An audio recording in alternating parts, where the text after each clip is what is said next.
Naongea. Ama usikii?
Live pictures from the National Assembly chambers on this Wednesday, the September 29th, 27th, I beg your pardon, 2017, the morning sitting. And this morning, among the businesses that the House will be engaging in will be the appointment of members to the chairperson's panel. The Deputy Speaker of the National Assembly, the Honorable Moses Cheboy, has stepped into the chambers, and now I will hand you over so that you can follow these proceedings courtesy of PBU and KBC.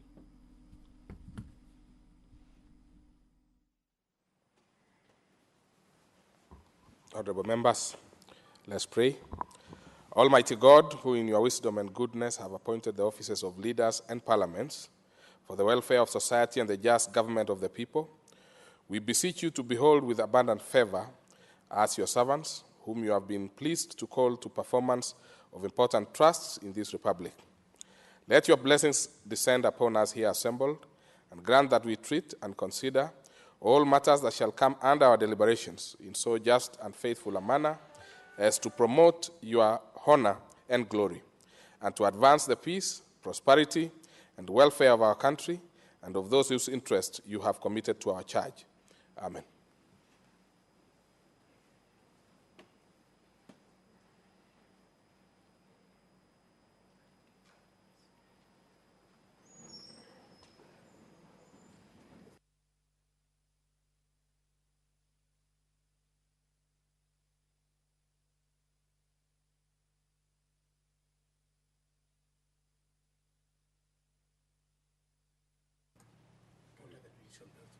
Members, we obviously don't seem to have the requisite quorum. Therefore, I order the bell to be rung for 10 minutes.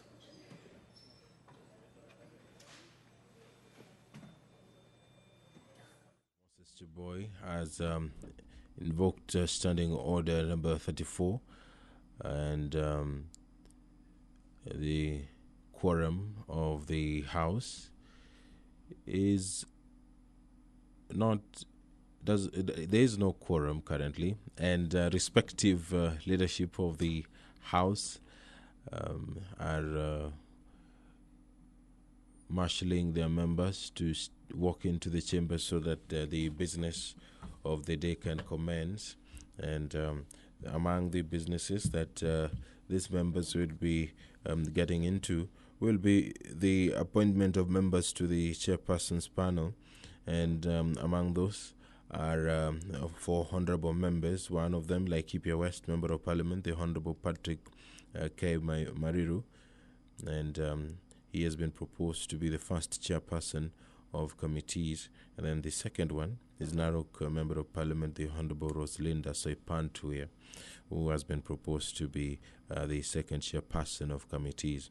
Kibwezi East Member of Parliament, the Honorable Jessica Mbalu, makes a comeback as the third chairperson of committees, as well as Luanda Member of Parliament, Honorable Christopher Umulele, who is also making a comeback to the speaker's panel. This is according to the proposals which have been put forward, and the members will be debating on whether or not they should adopt those names to be appointed to the chairperson's panel. A quorum has been achieved right now, and I will hand you over so that you can follow these proceedings. It is available on KBC Channel 1 as well as Bunge TV. Therefore, business will start. Order number 1, administration of oath. Order number 2, communication from the chair. Order number 3, messages. Order number 4, petitions. Order number 5, papers. Yes, we have the majority whip on that particular one. Yes, you have the mic now. Thank you, Mr. Speaker. Mr. Speaker, the following business will be. Sorry, I picked the wrong. It's on papers. You have papers to lay. Yes. I can see a big bundle next to you. Thank you, Mr. Speaker. Mr. Speaker, I beg to lay the following papers on the table of the House today, Wednesday, September 27th, 2017.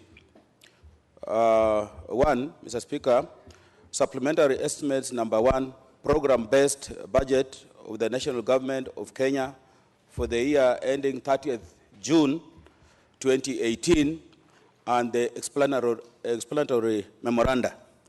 2, annual report and financial statements of the Board of Management of the National Hospital Insurance Fund for the year ended 30th June 2016. 3, Reports of the Auditor General of the financial statements in respect of the following institutions for the year ended 30th June 2016 and certificates therein. Roman 1, Dedan Kimathi University of Technology. Roman 2, Consolidated Fund Services, Public Debt. Roman 3, National Land Commission. Roman 4, Child Welfare Society of Kenya. 5, Kenya National Library Service. 6, Kenya Bureau of Standards. 7, Railway Development Levy Fund. 8, Kenya Film Classification Board. And 9, National Cohesion and Integration Commission. Mr. Speaker, 4, the reports of the Auditor General on the financial statements in respect to the following constituencies for the year ended 30th June 2016 and the certificates therein. Roman 1, Undanyi constituency. Roman 2, Kalole constituency. 3, Vita constituency. 4, Bura constituency. 5, Kaloleni South constituency. 6, Magarini constituency. 7, Matuka constituency. 8, Changamwe constituency. 9, Madira constituency. And 10, Njoro constituency. Thank you, Mr. Speaker. Very well.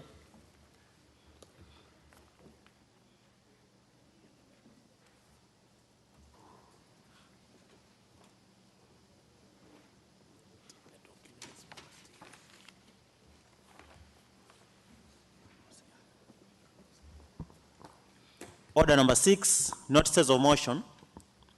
Order number 7, statements. Order number 8, procedural motion.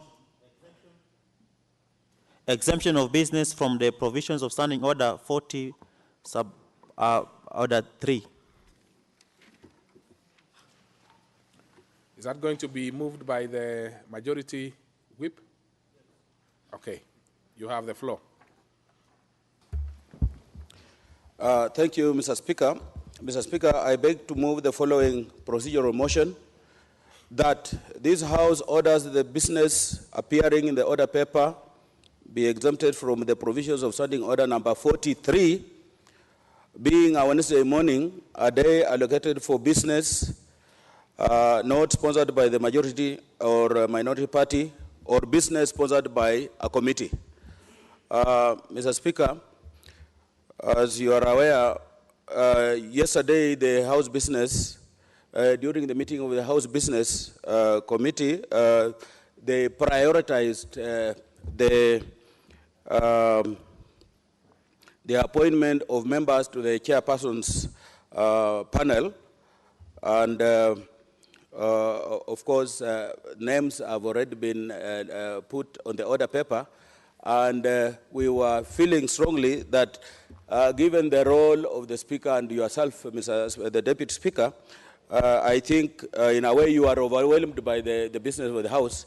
Therefore, I think it's important, and I think it's important for the House to understand that the order that we are trying to put the procedural motion is to enable us pick members of the chairperson so that they can assist the Speaker and the Assistant Speaker and the Deputy Speaker. Therefore, I beg to move, and I want to ask my brother Kigaria to second. Honorable Gekaria. Thank you, Mr. Speaker. I take this opportunity to second what the Chief Whip have just said. It is true that Wednesday morning, it is normally, we prioritize for members' priorities first. But now, since we have some very urgent aspect of picking the chairperson's panel, I think it is in line for us to be able to be exempted from that standing order, so that we can be able to transact this very, very important business. As you can see, Mr. Speaker, today you're sitting, maybe you could be having some other issues, and we would need this panel to be in place for the House to proceed with its business. So I totally agree that we can take this opportunity to second. Thank you. Okay. And therefore, I propose a question, which is that pursuant to provisions of Standing Order 16, this House approves the appointment of the following members of the chairperson's panel. Sorry.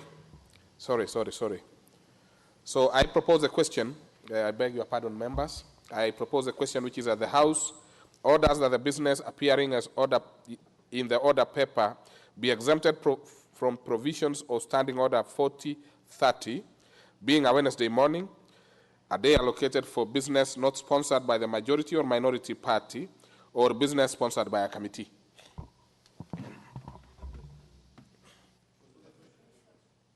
Is that the feeling of the House? Okay. So I put the question, which is that the House orders that the business appearing in the order paper be exempted from the provisions of Standing Order 43, being a Wednesday morning, a day allocated for business not sponsored by the majority or minority party, or business sponsored by a committee. Will as many as of that opinion say aye? Aye. Many as of our contrary opinion say nay?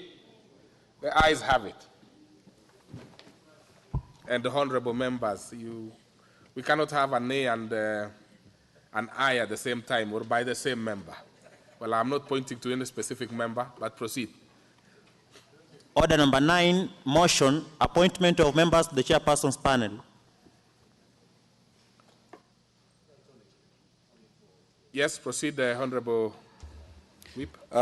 Thank you, Mr. Speaker, again. Mr. Speaker, I beg to move the following motion in its amended form under Standing Order number 48. That pursuant to provisions... Yes, I can confirm that the Speaker has approved that particular amendment, so proceed. Thank you, Mr. Speaker. That pursuant to provisions of Standing Order number 16, this House approved the appointment of the following members as members of the chairperson's panel. Following are the members. 1, the Honorable Rosalinda Soipan Tuya would be the first chairperson of the committee. Yes, and members, proceed, and members, you should clarify that bit, because that is where the gist of the amendment is. Yeah, members, maybe for your information, because I know you are holding the order papers. Leader, you do the entire first, and then now make an explanation starting with that particular one, okay, where the amendment is. Thank you. I beg your pardon, I need to just go through it again. That pursuant to provisions of Standing Order number 16, this House approved the appointment of the following members as members of the chairperson's panel. 1, the Honorable Rosalinda Soipan Tuya, MP, first chairperson of the committee. The Honorable Patrick K. Mariru, MP, second chairperson of the committee. The Honorable Jessica Mbalu, MP, third chairperson of the committee. And 4th, the Honorable Christopher Omulele, MP, to be the 4th chairperson of the committee. Mr. Speaker, I am moving this under the amendment order number 48 of the Standing Order. That it became necessary that given that the Speaker is of a male gender and the Deputy Speaker is also of a male gender, it was important that we also get a female member to get closer to the leadership of the House in terms of your office, and that's why there was this amendment was necessary to get Rosalinda, given that she's a female member, to become the first chairperson of the committee. Therefore, I think this amendment was literally to improve the image that that is in Parliament, that we also consider gender while giving appointments, Mr. Speaker. Otherwise, Mr. Speaker, I move this motion, and of course, Honorable Gikaria is almost becoming my immediate deputy. I would want to ask him again to second.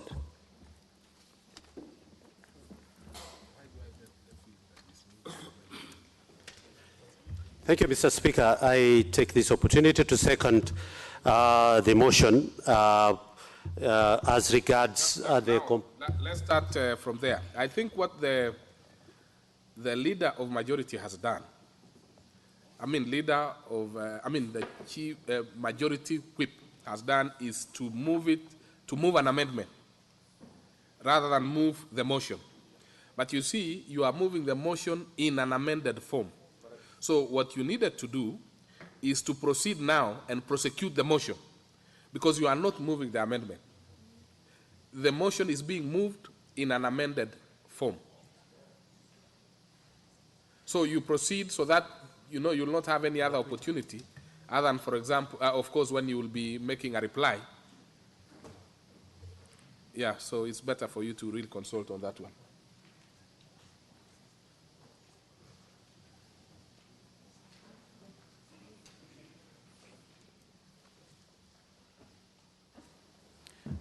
Thank you, Mr. Speaker, for that correction. And Mr. Speaker, I request that you will keep on assisting us in advising us and guiding also so that we come up with the best procedure. Mr. Speaker,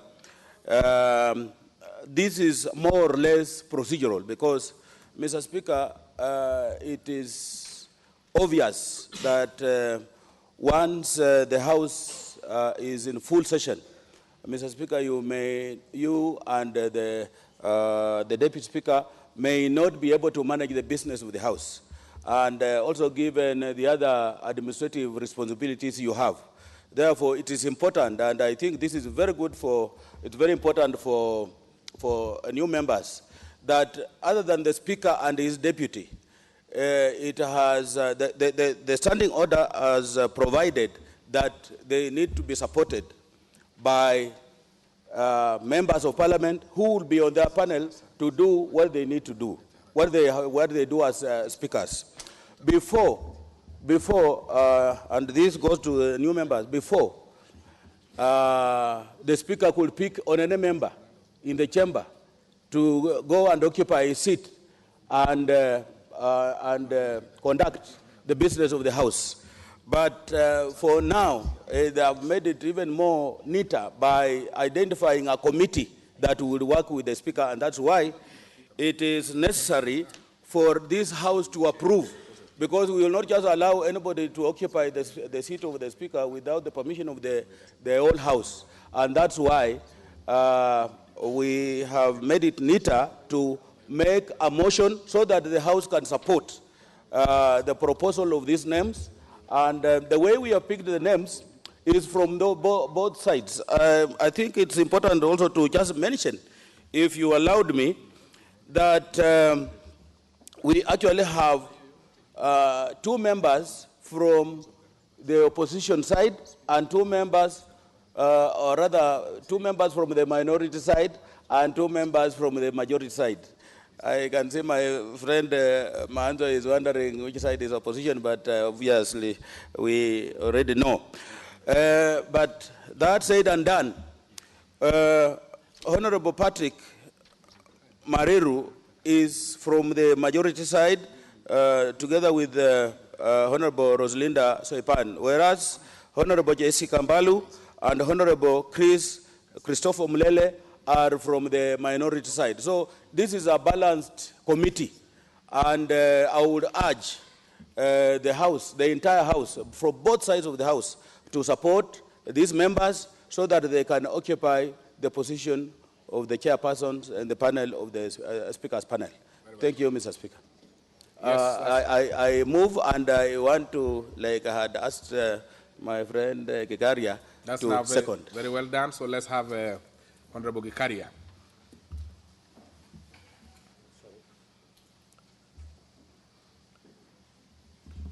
Maybe you, okay. You can even, you now Thank you, have Mr. it. Speaker. Once again, I rise to second this motion, that is appointment of members to the chairperson's panel. And Mr. Speaker, I think it is important to read Standing Order 16, subsection 4, where it says, wherever a motion of approval under paragraph 3 is moved in the House, no objection against the proposed membership on the chairperson's panel or of any particular member shall be permitted, and objections, if any, shall be formulated and considered against the proposed membership as a whole. So I think it is important for us to realize that the House has no mandate to be able to change, unless we want to have a change of the whole panel. And as the Chief just said, that the composition is coming both from the majority side and the minority. And it's also important, under these, we've had in the past, Mr. Speaker, we have had a problem of this gender issue. And I think it's important for the judiciary to notice and to note that Parliament is now moving towards a direction of trying not only to have the 2/3, but you can see here it's almost half and half. That's 50%. I think it is important for us to be able to understand. Secondly, I'm not privy to any information about Honorable Patrick, but I hope we will be seeing much of him. But I want to talk on behalf of Honorable Rosalinda Soipan. And Madam, Mr. Speaker, Soipan was a chair of one of the committees in the 11th Parliament, that is implementation. And she did so well, and being a lawyer by profession. And of course, I want to thank also the majority party, and that's the Jubilee, that when they were picking the first chairperson of the committee, they have decided to pick a lady. And I think it is important. Of course, in the last Parliament, we had the Speaker of a male gender, and then we had the Deputy Speaker of the opposite gender. But this time round, I think we have both from one. And I think it was a wise decision to be able to bring in Soipan. And honorable members, the first chairperson is the chairperson who takes up immediately, if the Speaker and the Deputy Speaker is not there, then the first chairperson is the one who takes over. And I think it is important. And of course, the Chief Whip has just mentioned that it was not only about the gender issue. I think qualification and competence also matters. And I think Honorable Soipan would have, I think will do, she's very competent, very eloquent, and she understands the law. So I think we'll have a person who will fit into the position where, Mr. Speaker, you remember in the last Parliament, you are the first chairperson of the chairperson's panel. And I think Madam Soipan is going to fit into your shoes, if not better. The other person is Jessica Mbalu. She did very well, exemplary, very well in the last Parliament. We appreciate, though she gave me very few moments to be able to contribute. I hope this time, now that I'm also now seconding, she will be able to. So she's a very competent chairperson by the name Honorable Jessica Mbalu. The fourth is my friend, Honorable Omlele. And I want to say, Honorable Christopher Omlele, a very renowned lawyer. I wish people had an opportunity, and of course they're going to have an opportunity when you will be chairing.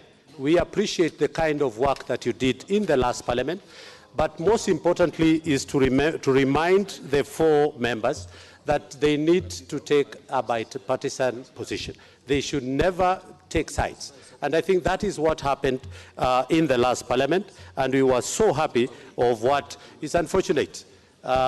Very good lawyers like Danson Manzo could not have found their way into this panel. But again, I want to say that Omulele is equal to the task. We saw Danson Manzo just the other day at the Supreme Court, and we want to appreciate, and the likes of Kaluma and others. But we want to say, we want to take this position to say that to thank the minority for having picked Christopher Omulele, and the balancing aspect of the four names for the two ladies, and they coming from diverse regions of this place. So we want to say that this panel will do a great job to be able to exercise their mandate and be able for Parliament to be able to undertake its role in legislative matters, in of course looking into motions and things like that. And I want to say that this is a team that can be able to give a good face for Parliament. Of course, Parliament in the past has always been bashed by different sides, but I think the four members, including the chairperson and the speaker and the deputy speaker, are up to the task to be able to make the 11th parliament even a better parliament than and do better job than of course the 11th parliament did such a huge improvement in legislative aspect of this country, and I hope that the 6, of course the speaker and the deputy and the other 4 will do a better job to be able to give a good name for the 12th Parliament. With those few remarks, Mr. Speaker, I second. Very well. And therefore, I propose a question which is pursuant to provisions of Standing Order 16.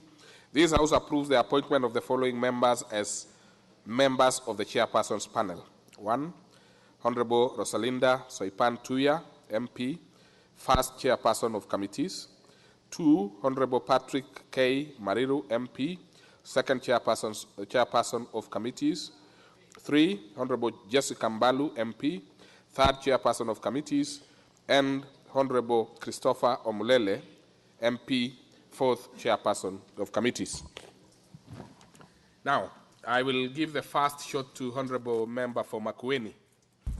Thank you, Mr. Speaker, for giving me an opportunity to contribute on this very important motion. Mr. Speaker, I raise to support it and say that, first and foremost, it is very well balanced. We have now seen an improvement of gender balance in these chairpersons of House committees. Mr. Speaker, you are aware that these are the persons who will chair the House or act as Speaker when you, the Deputy Speaker or the Substantive Speaker, are not in the House.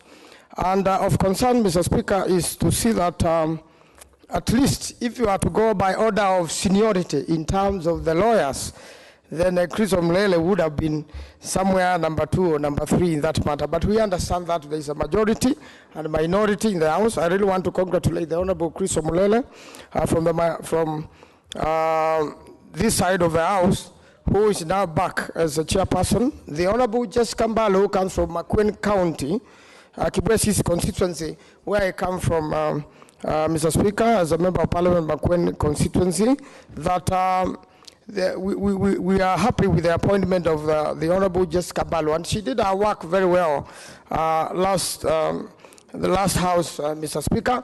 She's a renowned scholar and a lecturer and understood the law and the procedures of the House very well. I'm also very happy for the Honorable Rosalinda Soipan Tuya, who I'm learning today that she's a lawyer. I really want to congratulate you, and I believe you do very well. I know you are very firm, and you have a good grasp of the law. And also, the Honorable Patrick Mariru, at times his constituents call him Mariru, congratulate him first of all for getting elected to this House, and wish them well. Also, on behalf of our friends on this side, I really want to say this is good, and we look forward into our House, whereby we will debate the law and enhance the rule of law in the country, Mr. Speaker, so that we lead by example, by following the law and enhancing the law we make, and also make sure that, Mr. Speaker, we make balanced law.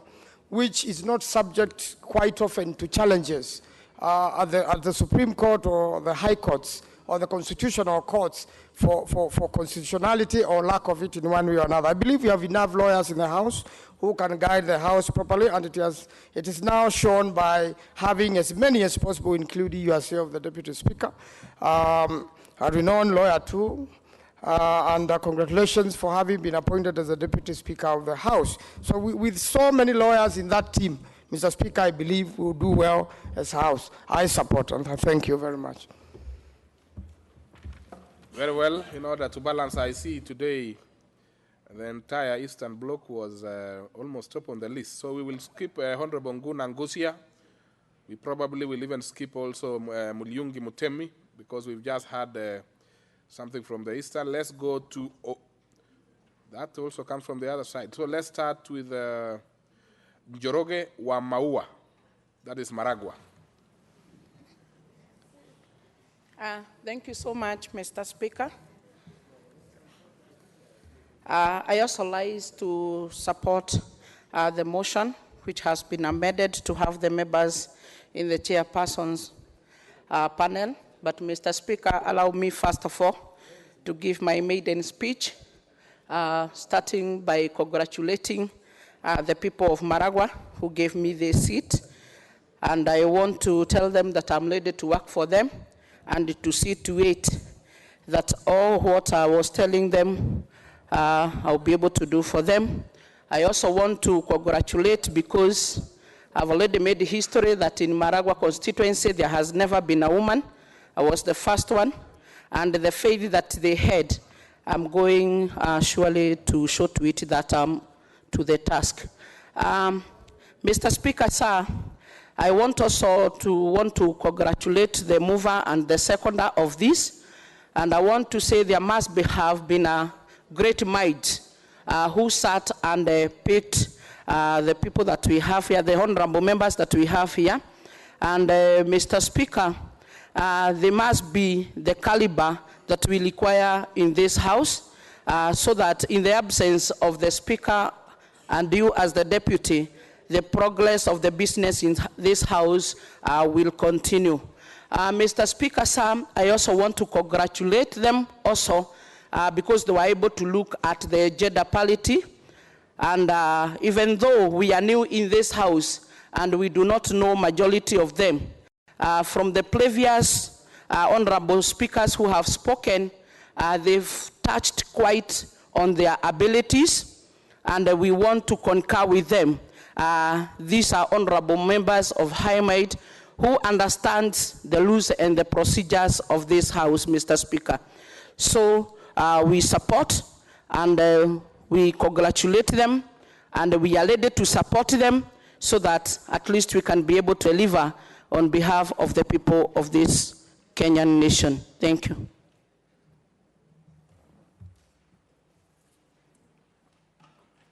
Now let's go back to Nguna Ngusia, member for Mwingi West. Mr. Speaker, sir, thank you very much for giving me this opportunity. Also, before I embark to the business of the day, allow me to congratulate people of Mwingi West for electing me to be their member of parliament. Secondly, I would like to stand in front of this House to congratulate the members who have already been elected. And I really like it. This is the first business, actually, which is really making me happy. You've considered the gender balance, the competency of the people you have appointed, and also the experience. Based on this, I really support this, and thank you very much again for giving me this opportunity. Asante. Brief. Now, let's have a member for Westlands. Honorable Anyonyi. Thank you, Mr. Speaker, for giving me a chance to contribute to this motion. Mr. Speaker, first, allow me to congratulate the 4 honorable members who have been selected to be on the chairperson's panel. Mr. Speaker, Three are old-timers in this house. They were in the last parliament. Honorable Patrick K. Mariru. I'm not very much conversant with him, but I congratulate him for making it to the Speaker's panel. Mr. Speaker, this is a team that is going to help the Speaker to manage the business of this House. Of a committee in the last House, the Committee on Implementation. I want to pray that the Honorable Member ups her game, because we had a lot of issues with that committee in the 11th Parliament. Many of our motions and bills that were passed in this House had a lot of, we had a lot of problems in having them implemented or even following up. But I'm sure that with the experience she has had, now she will be able to dispense and discharge her duties more effectively to help us move forward. Thank you, Mr. Speaker. I support. Members do not seem to have a good idea of who the second member is. I will take an opportunity and give the county women member for Laikipia, because I am informed that they served with the...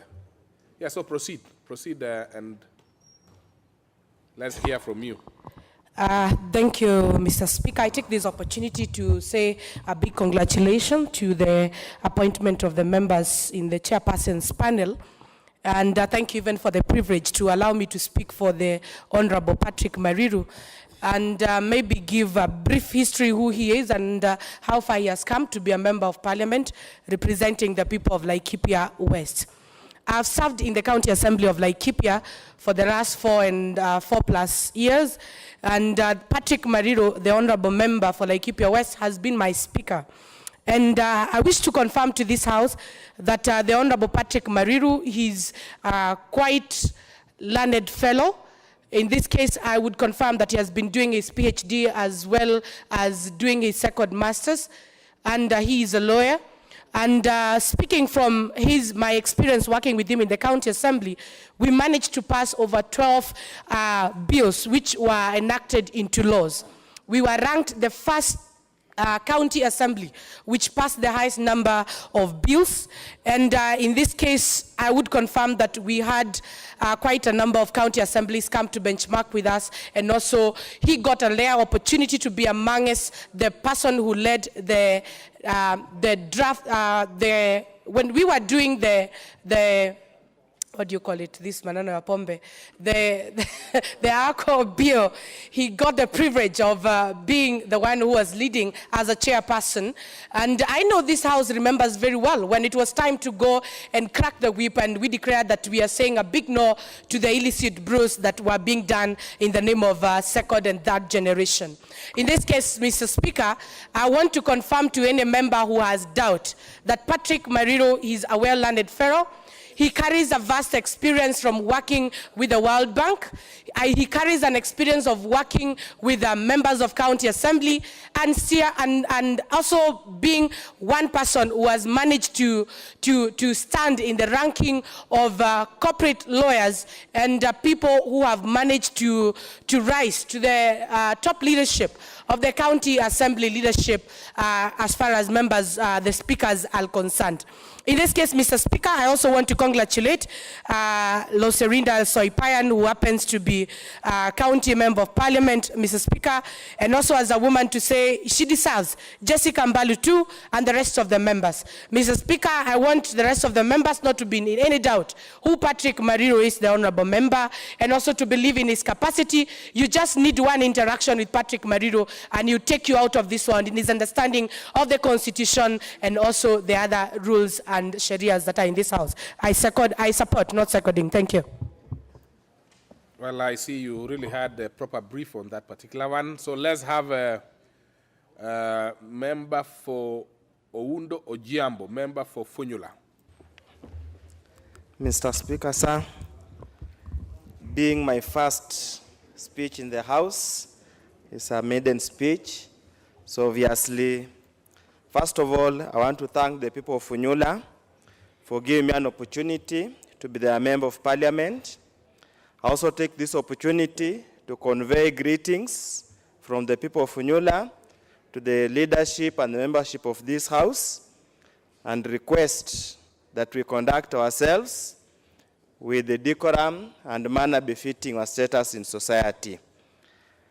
Secondly, Mr. Speaker, I might not know most of the people on this list, but suffice to note that in the wisdom of the selectors, they must have considered them worthy their position.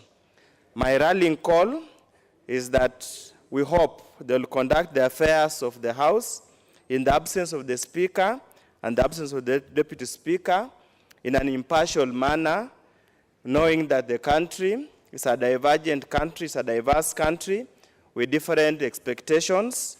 We therefore expect nothing less than impartiality and professionalism in the conduct of the affairs of the House. In that regard, I support and wish them well. Thank you. Very well. Now you lost it. You now no longer have a maiden speech for the rest of your life, Honorable Member. We go to Kinangop, Honorable Thuku Kwenya. Thank you, Mr. Speaker, sir, for this opportunity. I rise to support the motion as in an amended form, whereby we've appointed these members to the chairman's panel. I wish to congratulate the appointed members. I wanted to speak for Honorable Mariro because it seems like he was little known, but I want to rise to support the words of the women rep from Laikipia County, that Honorable Mariro is a man of good repute. He got the right credentials to oversee the going-ons of this committee, and I rise to congratulate him. He's been a speaker of Laikipia County Assembly. I also want to congratulate also leader Seipan Tuya, being a lady who've proved herself to be an iron lady. So then we can be sure that the appointments were right, and also Honorable Jessica Mbaru, given her experiences and in this house. And of course, there is experienced lawyer, Christopher Omulule. So I rise to support the motion. Thank you, Mr. Speaker. Honorable Member for Igembe Central. Thank you, Mr. Speaker, for giving me this opportunity to second this motion, putting this list in the 11th Parliament, and it's my hope when we come to the 13th Parliament, so Ipani might also get a chance to become a Deputy Speaker. Mr. Speaker, having said that, I would say the list is comprehensive. I know three of the members of this are you saying, chairperson that you are shifting your loyalty Parliament? Proceed anyway.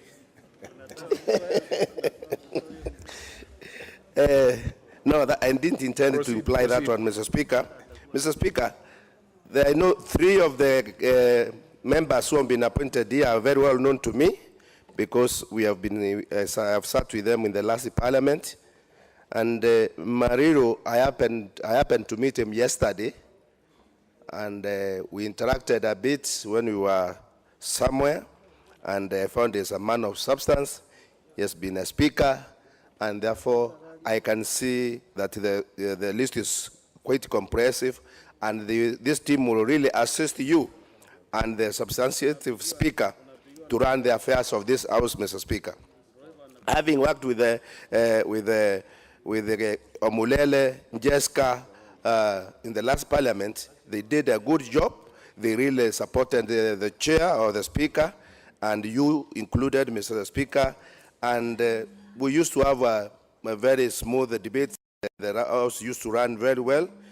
Honorable Soipan has been a chair of a committee in this Parliament. She is quite experienced, and therefore I have no doubt that she will be capable of, or she is up to the task.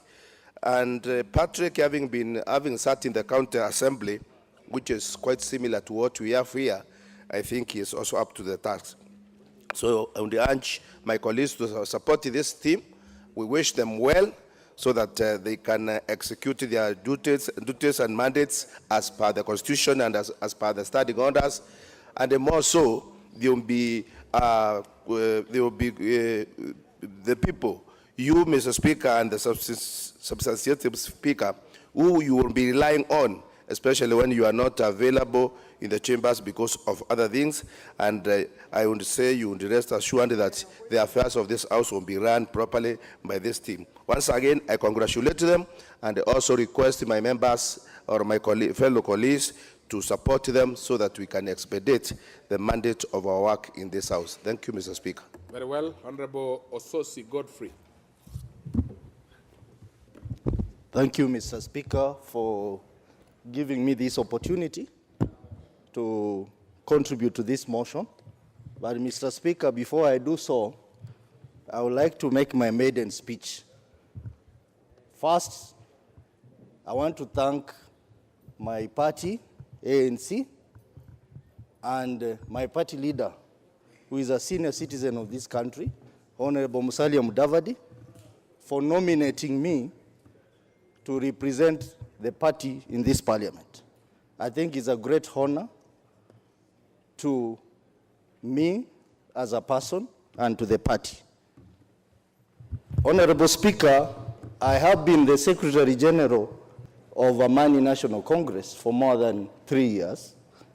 And I think one of the things that this parliament is constitutionally mandated to do under Article 94(4) is to protect the Constitution and promote democratic governance of this country.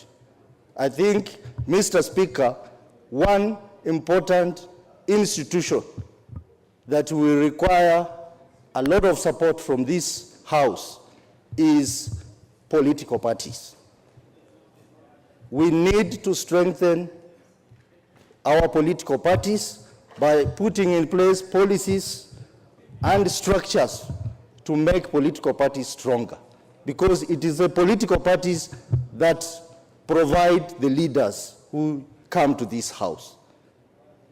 Through my experience, Mr. Speaker, I'll make positive contribution in this area.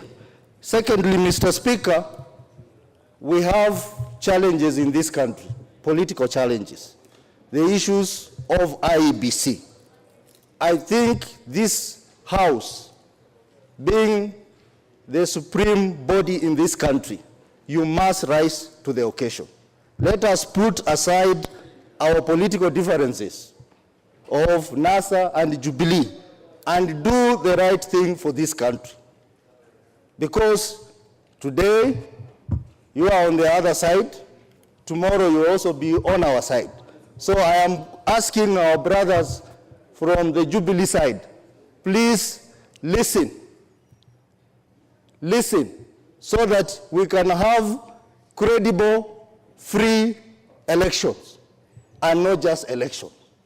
That is very important, Mr. Speaker, because as I said, Article 94(4) says Parliament shall protect the democratic governance of this country. Thirdly, Mr. Speaker, I also want to say that the president of this country is a president for all of us. He is not a president for a section of this country. And our constitution under Article 131 is very clear that the president must promote the unity of the nation. Through statements and action, Mr. Speaker, we are not seeing that. So we would like to ask the President Uhuru Kenyatta, please promote the unity of the country through your actions and utterances. Mr. Speaker, coming back to the motion, the individuals who've been listed here, Mr. Speaker, they are youthful, energetic, competent, and particularly, Mr. Speaker, the people of Rwanda, where I come from, I've been honored through the nomination of Honorable Chris Omlele. We are happy for that, and I'm very confident that Honorable Chris Omlele will offer. Mr. Speaker, I beg to support. Thank you. Honorable members, I'm giving this opportunity to member for Wajir East. All right? No, not Wajir East, Wajir, County Women member for Wajir. County Women member for Wajir.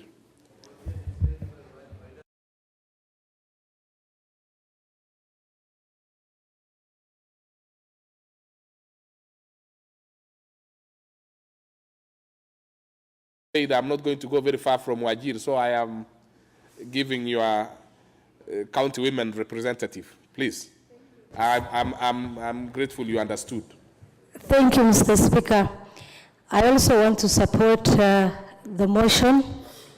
And let me take this opportunity to congratulate Jubilee leadership in always believing in women leadership.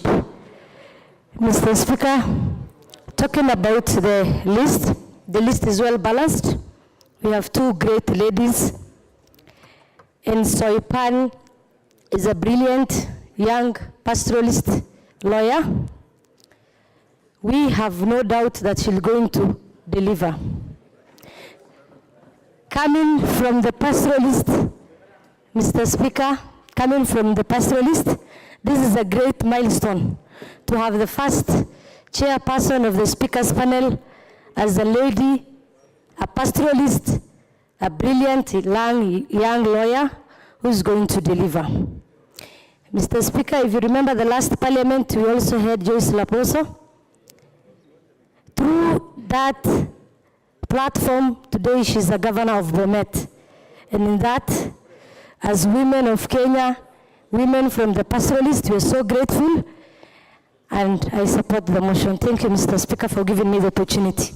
Now, so that I'm not unfair, let me give the member for Wajir East, though, well, it would ordinarily I wouldn't have done that, but because I had given you an opportunity, let's have you. Thank you very much. Before I make my maiden speech today, first and foremost, I would like to second and support the motion of the chairpersons of the panel. I think if I look critically at this, it looks that this party and various parties have been recognized in the panel. I can see WIPA and many others, particularly the gender, has been recognized. So I wish to support that. But I still continue to make my maiden speech today in this August House. I wish to thank the people of Wajir East for having tried a number of times to be here, to give a voice to them, for having recognized and supported me during the last elections. I would like to thank the great men and women, the youth, the professionals who have gathered and see the talent to represent them in this August House. I will assure them that their support will not be in vain. I'll be a voice to the women who have no names, who have struggled along the way to give me a support during the 8th and 8th of August this year to allow me to win the elections. I will be able to articulate using this platform, at least to alleviate poverty and to make sure that there's equity in terms of resource allocation for the youth, women, and the elderly. I will be able to use this platform equally to make sure that national government is able to apportion development agenda in Wajir, particularly Wajir East, so that we can be at par with the rest of Kenya. And I will be able to use this platform also to make sure that the youth and the young men equally get a secure employment, because this has been a nagging issue in terms of employment. The youth, those who have finished schools, those who are unemployed are very many in terms of numbers. And I will be able to use this platform to make sure that they are placed properly in the various sectors of the government so that they can be able to get secure employment and be able to make sure that there's equity and there's fairness for the marginalized people of northern Kenya. One thing that is quite clear, that this place where I come from has an issues of water, has issues of livelihood. They depend mainly on the pastoral communities, depend on livestock as their main economic lifestyle. I will be able to make sure that using the network that we'll be able to establish, that we'll be able to provide them with ready market for their animals and their produce to Arabs and external market. I will be able to make sure within this platform, as I try to make my agenda very clear on the premise of this house, that there is drought. And currently, we are bedeviled by issues of presidential elections. But one thing that has come out very clear, that the political elites are very unaware and are oblivious of the current prevailing drought circumstances in the country. The people have lost their livelihoods. There's a lot of watering and water tankering need to be done, and the government should be able to apportion specific funding for people to alleviate themselves from the current problems that we have. That as we continue to struggle along the lines to make sure that there is a credible elections in Kenya, particularly for the presidential, then let's not be oblivious of the plight of the people of northern Kenya who are affected by drought. With that, thank you very much, and I wish to contribute further in the next proceedings. Thank you. Very well. Let's have Honorable Kibe Wanjiko Kibe, I think, member for Gatundu North. Thank you, Mr. Speaker, sir, for this opportunity to support the motion before this House. I want to congratulate the members who have gotten the opportunity to join the prestigious Speaker's panel. And I also want to throw in a word about Honorable Patrick Mariro, because I have worked with him in the past, having served at the County Assembly, and he was serving as a Speaker of the Laikipia County Assembly. I also happened to serve and work with him at the County Assembly's Governing Council, and I want to attest that Honorable Patrick Mariro is a great man, and one who has a great understanding of the Constitution. And I want to say that I also admired how he worked at the County Assembly, because like Honorable, the women rep for Laikipia said, Laikipia County Assembly was one of the best performing county assemblies in Kenya because of the legislations that they had been able to pass. And I believe that he's bringing to this House a wealth of experience that will come in handy in ensuring that he sits in as a Speaker. I also want to congratulate Soipan and Jessica Mbalu, and representing the women of this country and the women honorable members we have in the House. And I want to say I feel well represented by these honorable ladies, and I'm sure that they're going to do a great job. I may not really know Honorable Christopher Omulele, but I believe that he will also do a good job. So well done to the Leader of Majority for this motion, and congratulations to the team. Let's work for the people of Kenya. Asante sana. Now then we go to Mutai Kiplangat, member for Buret. Mr. Speaker, sir, I do rise to support the motion. And more specifically, Mr. Speaker, sir, I wish to speak about one Patrick Mariro. Mr. Speaker, sir, this is one gentleman who is a professional, who is up to the task. The Honorable Patrick Mariro is the immediate Speaker for Laikipia County Assembly, and I personally is the immediate speaker for Kericho County Assembly. He was a colleague of mine, and I would say I have everything nice to say about Honorable Patrick Mariro. As rightly put by the Honorable Member for Gatundu North, Honorable Mariro steered Laikipia County Assembly to its greater heights. He was ranked the best performing speaker in this country. And I personally, I was not that bad. I was a second also. So I was not really bad myself. I came second after Mariro. So in all honesty, I want to say this is a person who fits the bill. This is a person who will bring in fresh ideas to the speaker's panel or the chairperson's committee. The other honorable members, Jessica Mbalo and Omulele, were sitting in the chairperson's panel previously, and they have the in-depth experience in the said job. And I'm sure with Soipan coming in on board and Honorable Mariro, the business of this house, these are the people who have the credentials to conduct well the business of this house. Honorable Mariro is calm and collected individual. The honorable member for Laikipia West was in the county council governing council, in the county assembly governing council. He was an eminent member and a resource person who steered and assisted us at the inception of the county assembly. And I want to thank the majority leader for seeing into it that at least a representative from the county assembly got a position in the chairperson's panel.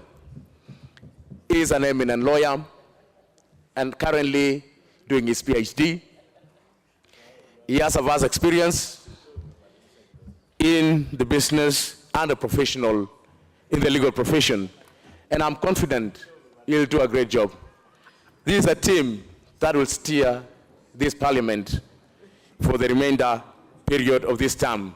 And as 12th parliament, I will say I'm confident that with the team, this house business will be taken care of. We shall have no hitches. We shall have hitches here and there, but I'm sure they're up to the task, they have the necessary credentials. And I stand to support. Thank you, Honorable Speaker. Okay, well said. Now let's have the member for Kaiti. He's called Honorable Kimilu Joshua.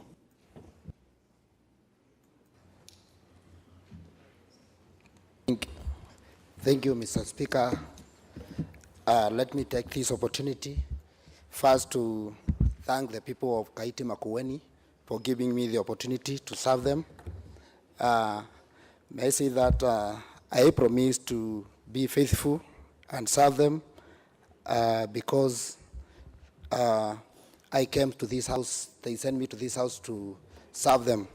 I raise, Mr. Speaker, to support the motion because I'm conversant with the members, the honorable members, and I know that they'll do a good job. Mr. Speaker, although I'm not conversant with the honorable member, Roslinda, but I know, I trust that they will do a good job and they will, with our support, I know they'll carry on their duties well. So, Mr. Speaker, I want to say that as a member of Parliament from Kaiti, I'm ready to offer my support to honorable members. Thank you.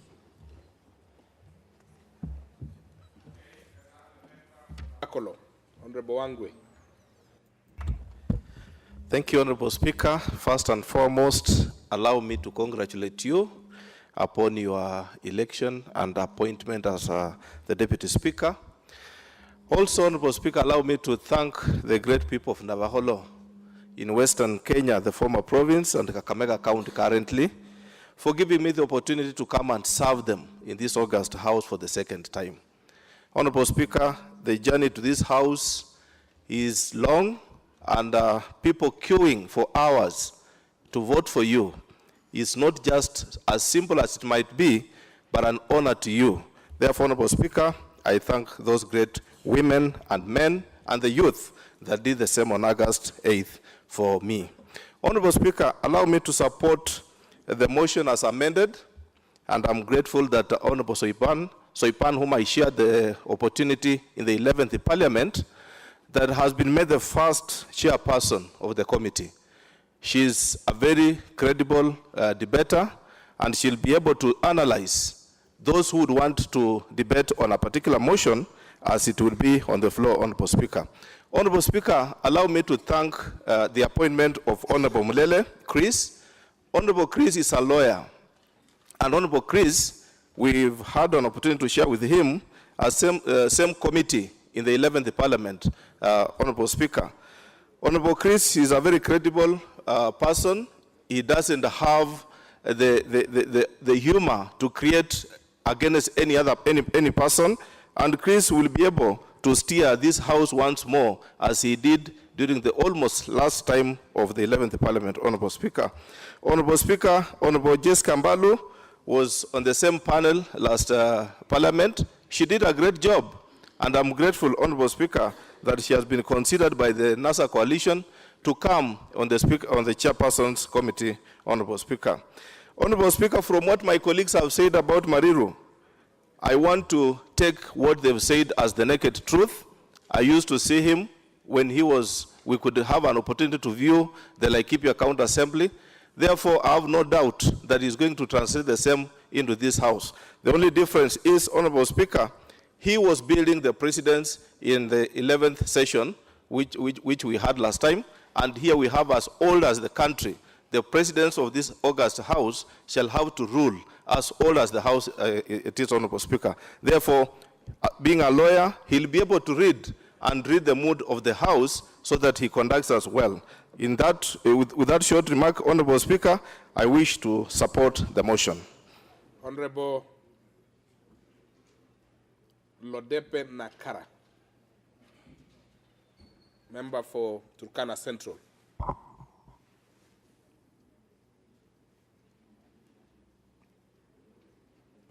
Yes, proceed. Thank you, Honorable Speaker, for allowing me to contribute to this motion. First of all, I want to thank God for giving me an opportunity to serve Turkana people as their area MP. Second, I want to thank the people of Turkana Central for having confidence in me to elect me again for the second term as the Member of Parliament. And I pledged to be here to make sure that the issues are being given priority and also to represent them well. Second, Honorable Speaker, I want to congratulate you for being appointed as Deputy Speaker. I was one of the people that signed for you.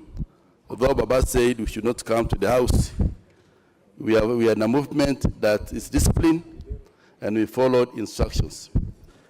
Finally, I want to congratulate these 4 persons that have been appointed to be in this docket.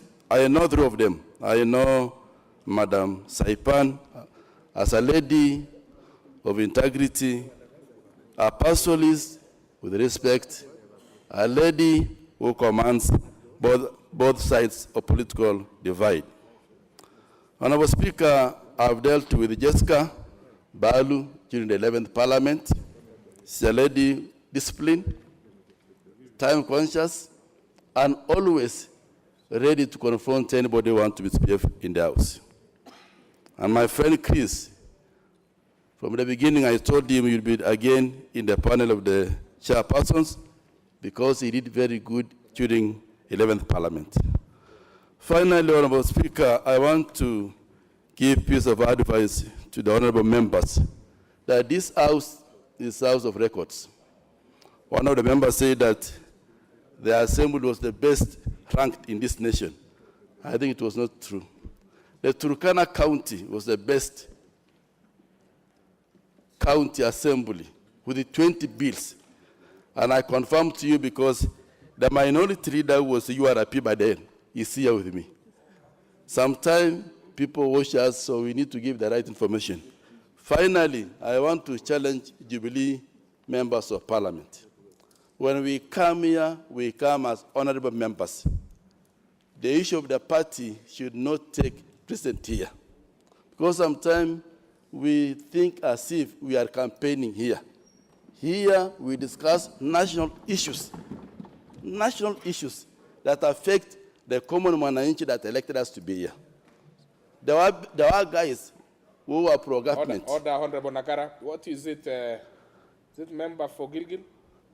There were guys who were pro-government. You want to now they're at home. Okay. So then Honorable Sankok. No, it's Mr. just, Speaker, sir. It's a point of order. The honorable member have just said that we should not feel like we are campaigning. And he have just said he come from a NASA coalition, a party that follow instruction from their Baba Tinga Bila Mafuta. No, I think the Honorable Sankok is completely out of order. It's completely out of order. Now, Honorable Nakara, proceed without responding to that particular one. Because I think you are prosecuting a very good argument. So, Honorable Sankok on this. Proceed. I was not campaigning. I was saying the reason why I did not come here to vote for him, though I signed for him to be deputy governor, to be deputy speaker, is because we were told by the leadership to come for a very serious issues, and that's why we missed to come. Finally, Mr. Speaker, sir, I want to say that for us who have come here, there were guys who are pro-government here. They were dying for the government. They were elected out by the wananchi. So when you come here, the issue of the wananchi must be number one, so that you can be elected. I was Jubilee, but now I am NASA. My people elected me because of the good job I did and the presentation here. So when you come here, don't put a party before, because if you go back home with that issue, you will fail. That's the advice I gave for the Jubilee, Asante. Then we have, did I hear Honorable Member for Gilgil? Yeah, let's hear what you have. Thank you, Mr. Speaker. Whereas I have no doubt that we all have very good things to say about the composition of this chairperson's committee, I also know that under Standing Order 16 that we don't have really any mandate to change this panel, and I'm very convinced that in the interest of time, Mr. Speaker, and considering that all of us, if not most of us, are supporting the membership, I would like to move that the mover be called to reply so that we are able to move to other business for the day as we progress in this debate. Thank you, Mr. Speaker. Well, I see quite a lot of interest, but you know, when a member, and this is good for the new members to understand, when a member moves on that particular standing order asking that the mover be called upon to respond, the speaker's hands are fairly tied. So you'll have to put the question, and then it will be up to you to make the decision. So I will proceed to put the question, which is that the mover be called upon to respond. Will as many as of that opinion say aye? Aye. Many as of a contrary opinion say nay? Nay. The ayes have it. And also just to help the new members, now, in case you think that you can raise the numbers to overturn the particular vote that has been taken in that manner, you make the numbers and it happens. So now the mover will be called upon to respond, and I had confirmed that the honorable member who moved that particular motion had not spoken to this one. So she was perfectly in order, and therefore proceed and respond.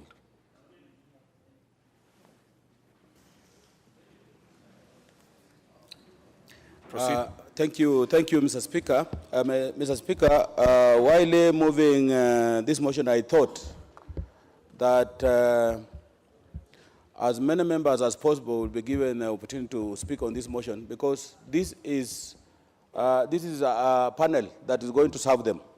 And I would have really expected that we would have given as many members as possible, so that we are able to listen to those who may be having dissenting voices. But all the members, all the Honorable Omenen, Honorable Kadhuri Mashinani, you know you are all the members of this House. Yeah. And therefore, you must be the ones at the forefront of instilling discipline. You see, the House has made the decision. I didn't make the decision. I simply put the question. Now, so, and even for the leader of, the chief whip, chief majority whip, proceed and respond. Don't bother about the fact that many more members. Thank you, Mr. Speaker. I was just expressing my wish. Thank you. I wished many members would have been given an opportunity. But since I have a few minutes to reply, I thought that, with your permission, Mr. Speaker, I could give my... No, you cannot do that. You cannot do that. And let me just guide the House again. You know, we are still at the learning process, probably for the next 1 month. When a motion like that is taken, you have no right to donate any minute at all. You can donate any minute if the time had lapsed and therefore you had been called upon to move. So all you need to do is to wind up and then proceed. I stand guided, Mr. Speaker. Mr. Speaker, while replying, I just want to appreciate the members who had the opportunity to speak on this motion. And maybe in the course also, the comments that were made were actually guiding the members who have been appointed to the panel. We have had very many good things about the members, especially the second Honorable Mariru, who is actually new in this House, having been voted the best speaker in the county assemblies. We would expect that he will add a lot of value in the proceedings of this House. Otherwise, I want to thank, I never had any member of who contributed and gave a negative opinion on the panel. We therefore, on behalf of the leadership of the majority side, we want to congratulate the members who have been appointed and wish them the best during this service. I reply, Mr. Speaker. Very well. And probably shortly you will see the real need for this particular motion. But I will put the question, which is that pursuant to the provisions of Standing Order 16, this House approves the appointment of the following members as members of the Chairperson's panel. 1, Honorable Rosalinda Soipan Tuya, first Chairperson of Committees. Honorable Patrick Mariru, MP, second Chairperson of Committees. Honorable Jess Kambalu, MP, third Chairperson of Committees, and Honorable Christopher Omulele, fourth Chairperson of Committees. Will as many as of that opinion say aye? Aye. Any of our contrary opinion say nay? The ayes have it. I, of course, take this opportunity to congratulate the members who have been appointed to the panel. And I also congratulate the membership of this August House for processing that particular one urgently, because it is a set of committee that we really were in dire need. You will see that in very shortly. So let's proceed. Order number 10, motion, approval of the calendar of the House. Yes, the majority whip. Thank you, Mr. Speaker, sir. Mr. Speaker, pursuant to the provisions of Standing Order number 28, this House approved the calendar of the House for the first session of the Assembly as contained in the schedule. Mr. Speaker, this is more or less a procedural kind of motion that actually guides us on when members will be sitting and when they will be going in on recession, so that as a practice of this House, it has been like this so that we can then tell when we are going to for recess and when the business of the House will be resuming. For starters, this was necessary because before the House started approving their own calendar, it used to be approved by the executive. and then imposed on Parliament. But because of the independence of this House, we have chosen to be moving this kind of motion so that we can decide on when we have to go on recess and when we have to resume business of this House. Mr. Speaker, for the new members, after the approval of this motion, this calendar will be put in the Kenya Gazette, such that then you can be able to plan, because it will not be easy for one to just wake up and change this calendar. Therefore, with that in mind, I want you to look at the calendar as proposed by the House Business, so that when you are either supporting or opposing, you know exactly what you are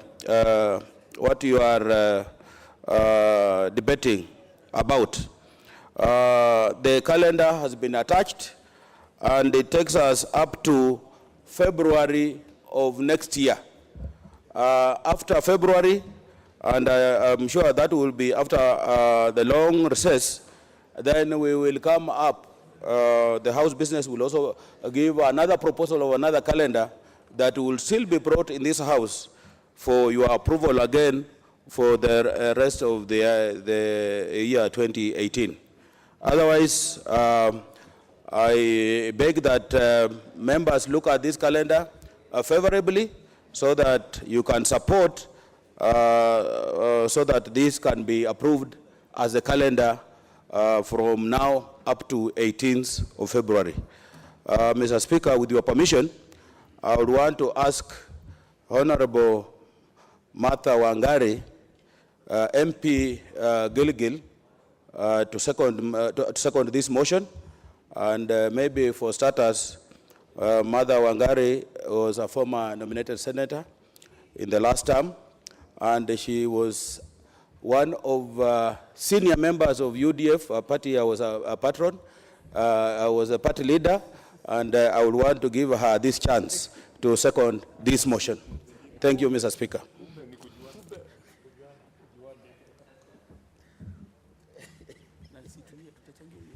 Thank you, Mr. Speaker. I also want to take this chance to congratulate you for taking the seat after just being incorporated in the chairperson's panel.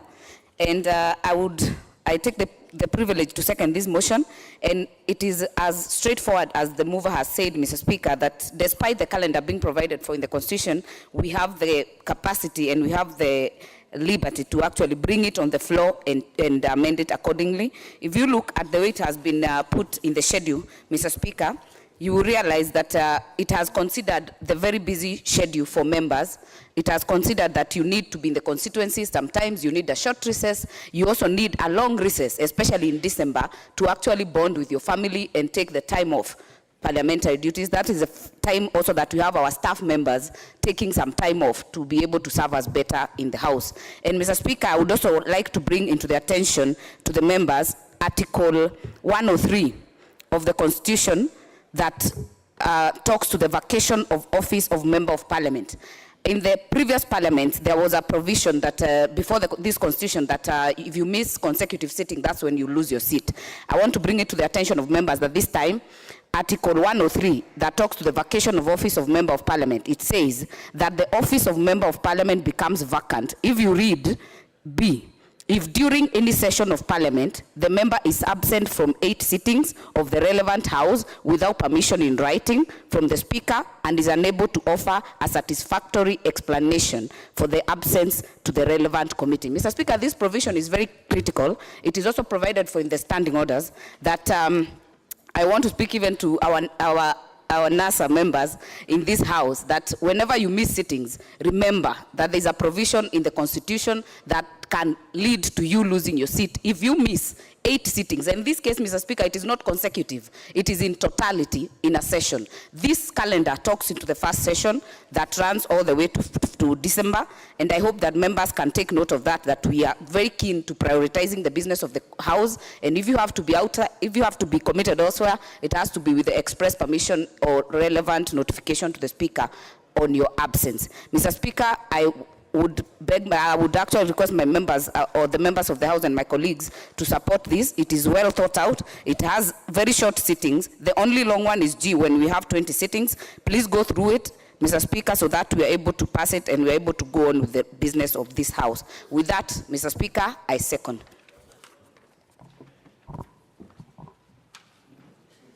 I therefore now propose a question that pursuant to the provisions of Standing Order 28, this House approves the calendar of the House regular sessions for the first session of the Assembly as contained in the schedule.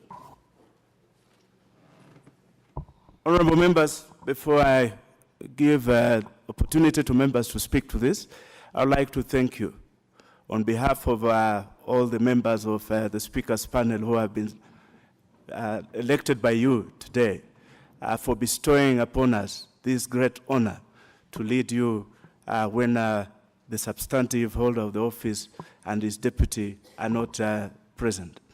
I personally feel quite honored that the Honorable Speaker has considered me to be worthy assistant to him. And it also shows that probably in the last parliament when I had the opportunity to serve, that I did what is required of me. I therefore pledge that I will carry the honor of this office.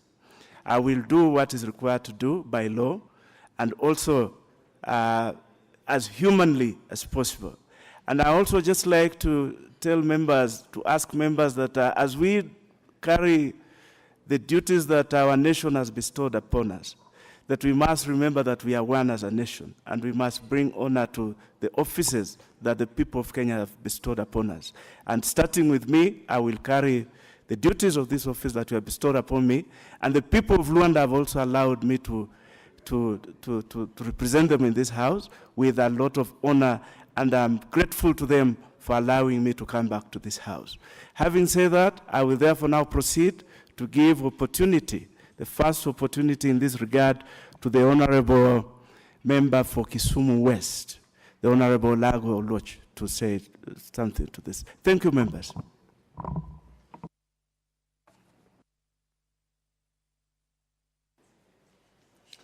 Thank you, Mr. Speaker, for this opportunity. In supporting this motion, Mr. Speaker, I wish to congratulate you on your appointment to the Chairman's panel. And in you, I see a blend between the wit of the Deputy Speaker and the seriousness of the Speaker. We witnessed this in the last Parliament, and I'm sure you will proceed on the same lines. Mr. Speaker, in supporting this motion, for the faint-hearted, this country has benefited immensely. The conformists, as it was at independence, have continued to benefit from the sweat and the blood that has been shed by the reformers. But I think this reform agenda is important for this country, and electoral justice and all the other forms of justice in this country cannot be achieved without an adequate reform agenda. Where I come from, the late Ronald Gideon Gala stood to build a country at independence without considering where he came from. He looked at himself as a nationalist. Jomo Kenyatta himself was a nationalist who wanted to build this country at independence until he became president and did what he did. Today, as members of this House, it is time that we all join the reform movement. A reformed electoral commission is good for everybody, whether you're in Jubilee or you are in NASA. But to stand on the way of the reform process and disallow people from exercising what is contained in Article 37, like what we saw yesterday in the streets where people were peacefully demonstrating and trying to air their views, as provided in Article 1 of the Constitution, where the sovereign will of the people rests with them, and they can exercise it either by giving it to members of parliament or elective bodies or themselves.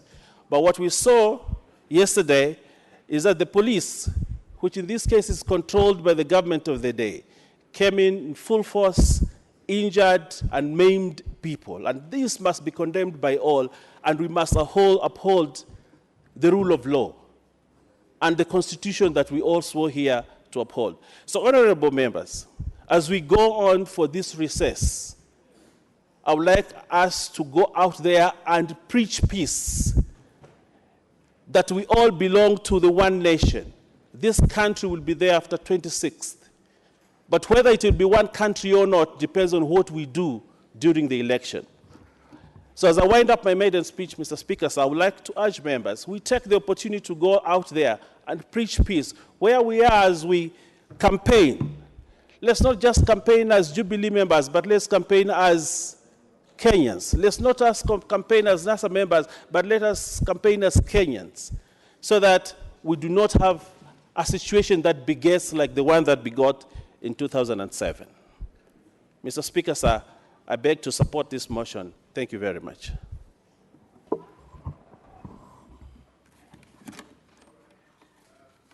Members, we shall give a little bias to the new members who have just been elected. But having said so, I will give this opportunity to the Honorable Kanini Kega. Then we will proceed in along those lines. So we'll give probably 3 or 4 new members, then 1 old member. 3 or 4 new members, then 1 old member, so that the new members can. Asante Mheshimiwa Spika kwa kunipatia ama kwa kunipa nafasi hii ili nichangie mjadala ambao uko mbele yetu, ambao ni kuangazia kalenda ya muhula huu ambao tutakuwa nao. Lakini kabla sijachangia, Mheshimiwa Spika, naomba tu nikubalie kwamba kwanza nikupe heko kwa kuchaguliwa katika muhula wa pili, na pia kuchaguliwa pia katika kamati ambayo itakuwa inasimamia vikao vyetu. Mheshimiwa Spika, nilikuwa nataka sana kuchangia mswada ambao ulikuwa hapo beleni, ambao tulikuwa tunaangazia wale ambao watakuwa wakiketi katika kamati hiyo. Na pia niseme kwamba wote ambao wamechaguliwa, mimi nawajua wote wanne, na najua ni watu ambao wako na tajriba ya hali ya juu, watu wako na uzoevu ambao watu watatupeleka mbele katika mijadala yote ambayo tutakuwa tukiyachangia hapa. Mheshimiwa Spika, hii ni nafasi yangu ya kwanza kuongea katika bunge la 12. Mimi ni wale wachache ambao walipata nafasi ya kuchaguliwa katika muhula wa pili katika kanda ninayotoka. Mheshimiwa Spika, kwa kaunti yangu, kaunti ya Kirinyaga, kaunti ya Laikipia, kaunti 3 ambazo zinapakana, ni mimi tu niliyeponea. Kwa hivyo ni shukrani kwa Mungu, namshukuru Mungu sana, na washukuru pia wapigaji kura kule kwangu Kieni, kwa sababu walinipatia nafasi ya pili kuwahudumia. Kwa hivyo wale ambao wamechaguliwa kwa mara ya kwanza ama muhula huu, ni jukumu kubwa ambalo liko mbele yako. Kwa hivyo nawapa heko, lakini mjue kwamba kuna wengine ambao walikuwa wamekalia hizo huu mwazikalia. Kwa hivyo ni vizuri mjue ya kufanya, ya kusema, na ambayo yale yatakayofanya urudishwe hapa. Mheshimiwa Spika, kwa wale wengine ambao tumechaguliwa na wao muhula wa pili na muhula wa 3, heko pia, kwa sababu wananchi ambao walikuwa wanaochagua waliona kuna kitu nzuri ama kitu kizuri ambacho kiko hapo. Mheshimiwa Spika, niseme kwamba mvumilivu hula bivu. Mheshimiwa Chemboi alikuwa hapo akiketi katika kiti ambacho umekalia, na saa hii yeye ni naibu wa spika. Hata mimi naona siku moja wewe, kwa majalia ya Mwenyezi Mungu, hata pia wewe utakuwa spika wa bunge hili letu.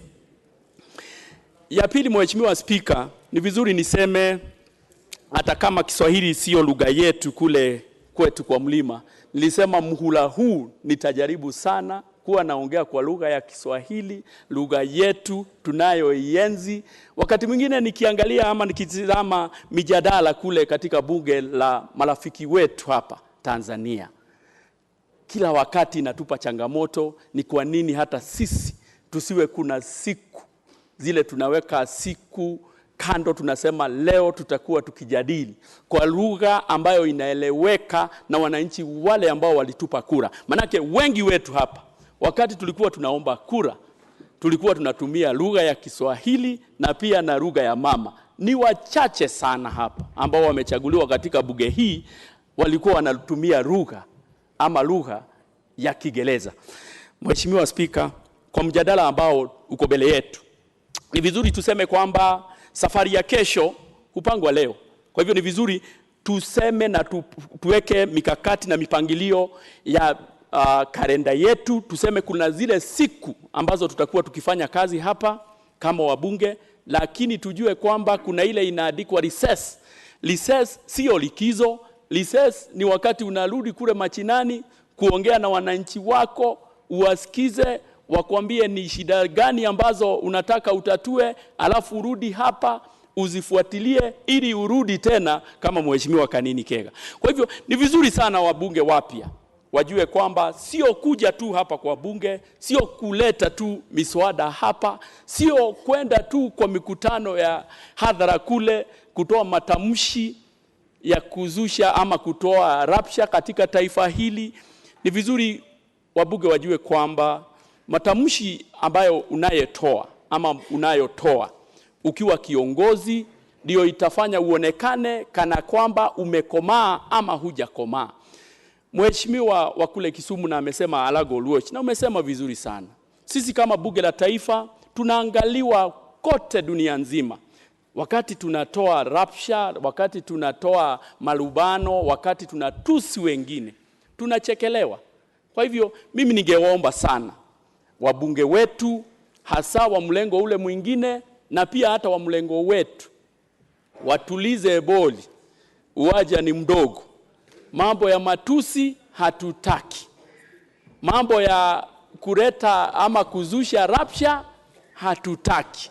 Mimi kama na Mheshimiwa Alago Luoch amesema vizuri, tutatumia likizo hii ambayo tumepewa na bunge kuenda kuongea na kama sisi wabunge. Manake lazima tutoe mwelekeo. Kuna uchaguzi unakuja tarehe 26 mwezi wa Oktoba, na lazima uchaguzi ufanyike, lakini tunataka uchaguzi ufanyike kukiwa na amani. Manake taifa hili letu linaenziwa katika kanda hii. Kila mtu anasema kwamba nataka kuja Kenya. Lakini tukianza kuongea mambo mengine ambayo haileti ladha mzuri katika taifa letu, tutakuwa tukijikosea. Mheshimiwa Spika, sitaki kupitisha hapo, niseme kwamba nakutakia kila laheri na watakia wote wabunge ambao wamechaguliwa kila laheri, na niombe sana kwamba tunapoongea, tunapofanya mikutano ya hadhara, tunakokwenda kule machinani, tunapoongea na wakubwa wetu, tuwe tunahubiri amani. Manake viongozi huja na kwenda, uchaguzi huja na unaenda, lakini Kenya itadumu kama taifa, na tuko na taifa moja ambalo linaitwa Kenya. Hakuna mataifa mawili. Kwa hayo mengi machache, Mheshimiwa Spika, asanti sana kwa kunipa nafasi hii, na niseme kwamba vizuri tutashirikiana sana kwa miswada hapa, na pia kule tukienda kule nje tutakuwa tukihubiri amani. Asante sana Mheshimiwa Spika.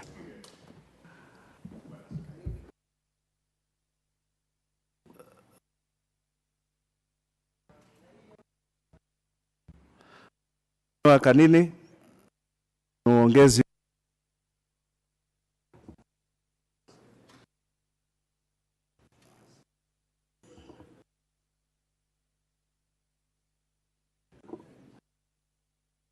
we have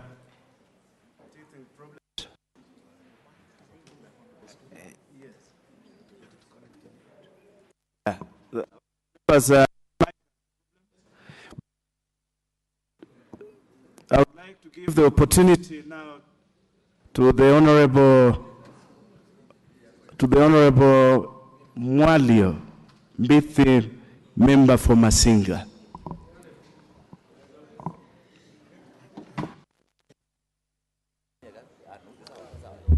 Thank you, Mr. Speaker, for giving me this opportunity. I would like to make my maiden speech for the first time in this house.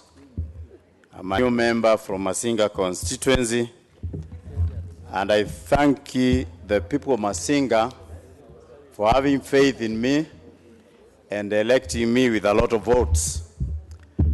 I want to say that my constituency, a lot of difficulties, especially where water is concerned.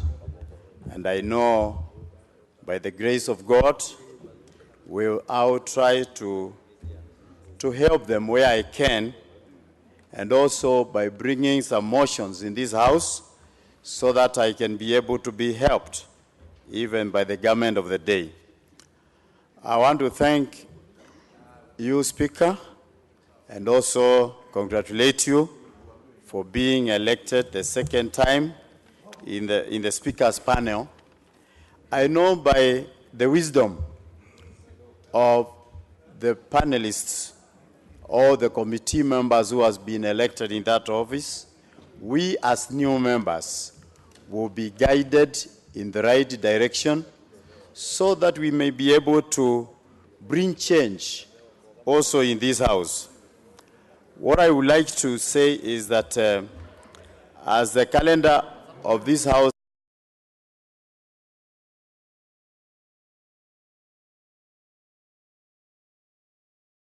I actually don't have a lot of issues with it.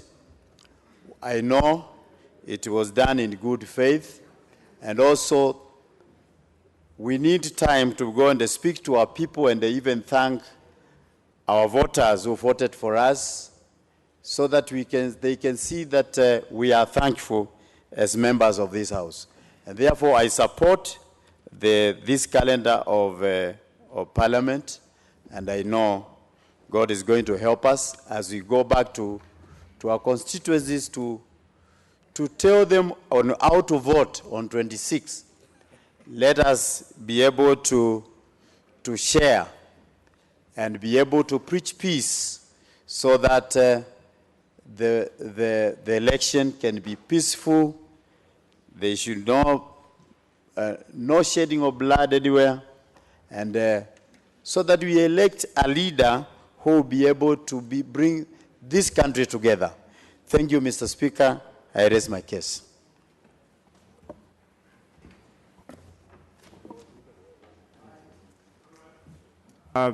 Very well. The Honorable to have pressed the intervention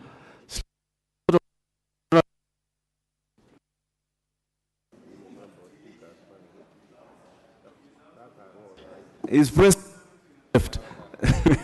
The Honorable Simba, you know very well that you don't have to carry up your hand. But in any event, the opportunity is for, I'll give you, you'll hold on. You don't have to carry up your hand. I would like to give this opportunity to the Honorable Gitawa Irimo, member for Nyandarua.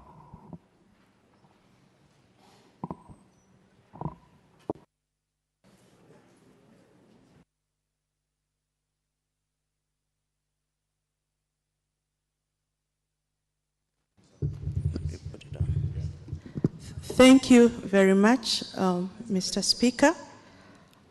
I want to support the proposed calendar of the House for the first session.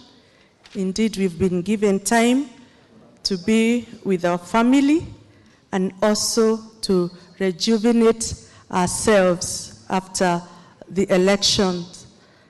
And it is my prayer that during our recess time, we shall talk to our people, because Kenya is a God-fearing country. And what we are seeing now, like I have seen people demonstrating naked, men and women in this country. And I am praying that our members from the other divide will talk to their followers to respect God in whatever we do. Whether we are picketing or whether we are demonstrating, we should demonstrate respectively. So my prayer is, our friends from other divide, please talk to your people, because we want to give God honor and glory in this country. I support the motion. Thank you. Very well, and that is your maiden speech. Very well. I will now give this opportunity to the Honorable Adagala Kahai. The Honorable Simba, you have just walked in. I must inform you that we are having a constructive bias, so that the new members can have an opportunity to say something, and you have just come in. So, yes, the Honorable Adagala, you have the mic. Thank you, Mr. Speaker, sir. I have this my first time speaking this.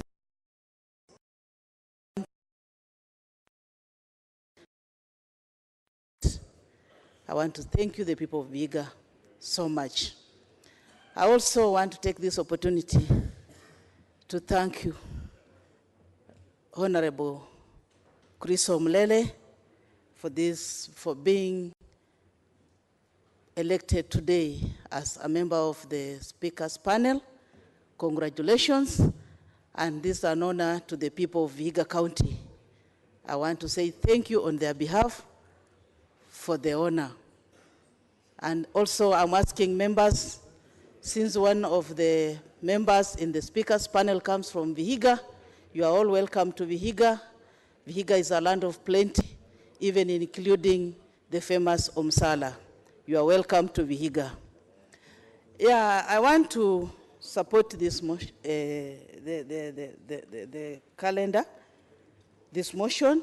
I want to support it so that members, since we were elected, we have been here in Nairobi during this whole period. And therefore, I want to say we have to go to our respective counties, constituencies, and it's a time for election, because we are having elections for the presidential elections very soon. And I would hope, and tell the members as we go out for this campaign time, let us run our campaigns peacefully, because anywhere there is anything that is going wrong, the women and the children suffer. Therefore, I would argue members, as we go out during this campaign time, let us maintain peace, let us be guided by the Bible and the Quran. We do the right things. Honorable member here has said that we must act or conduct ourselves with decorum.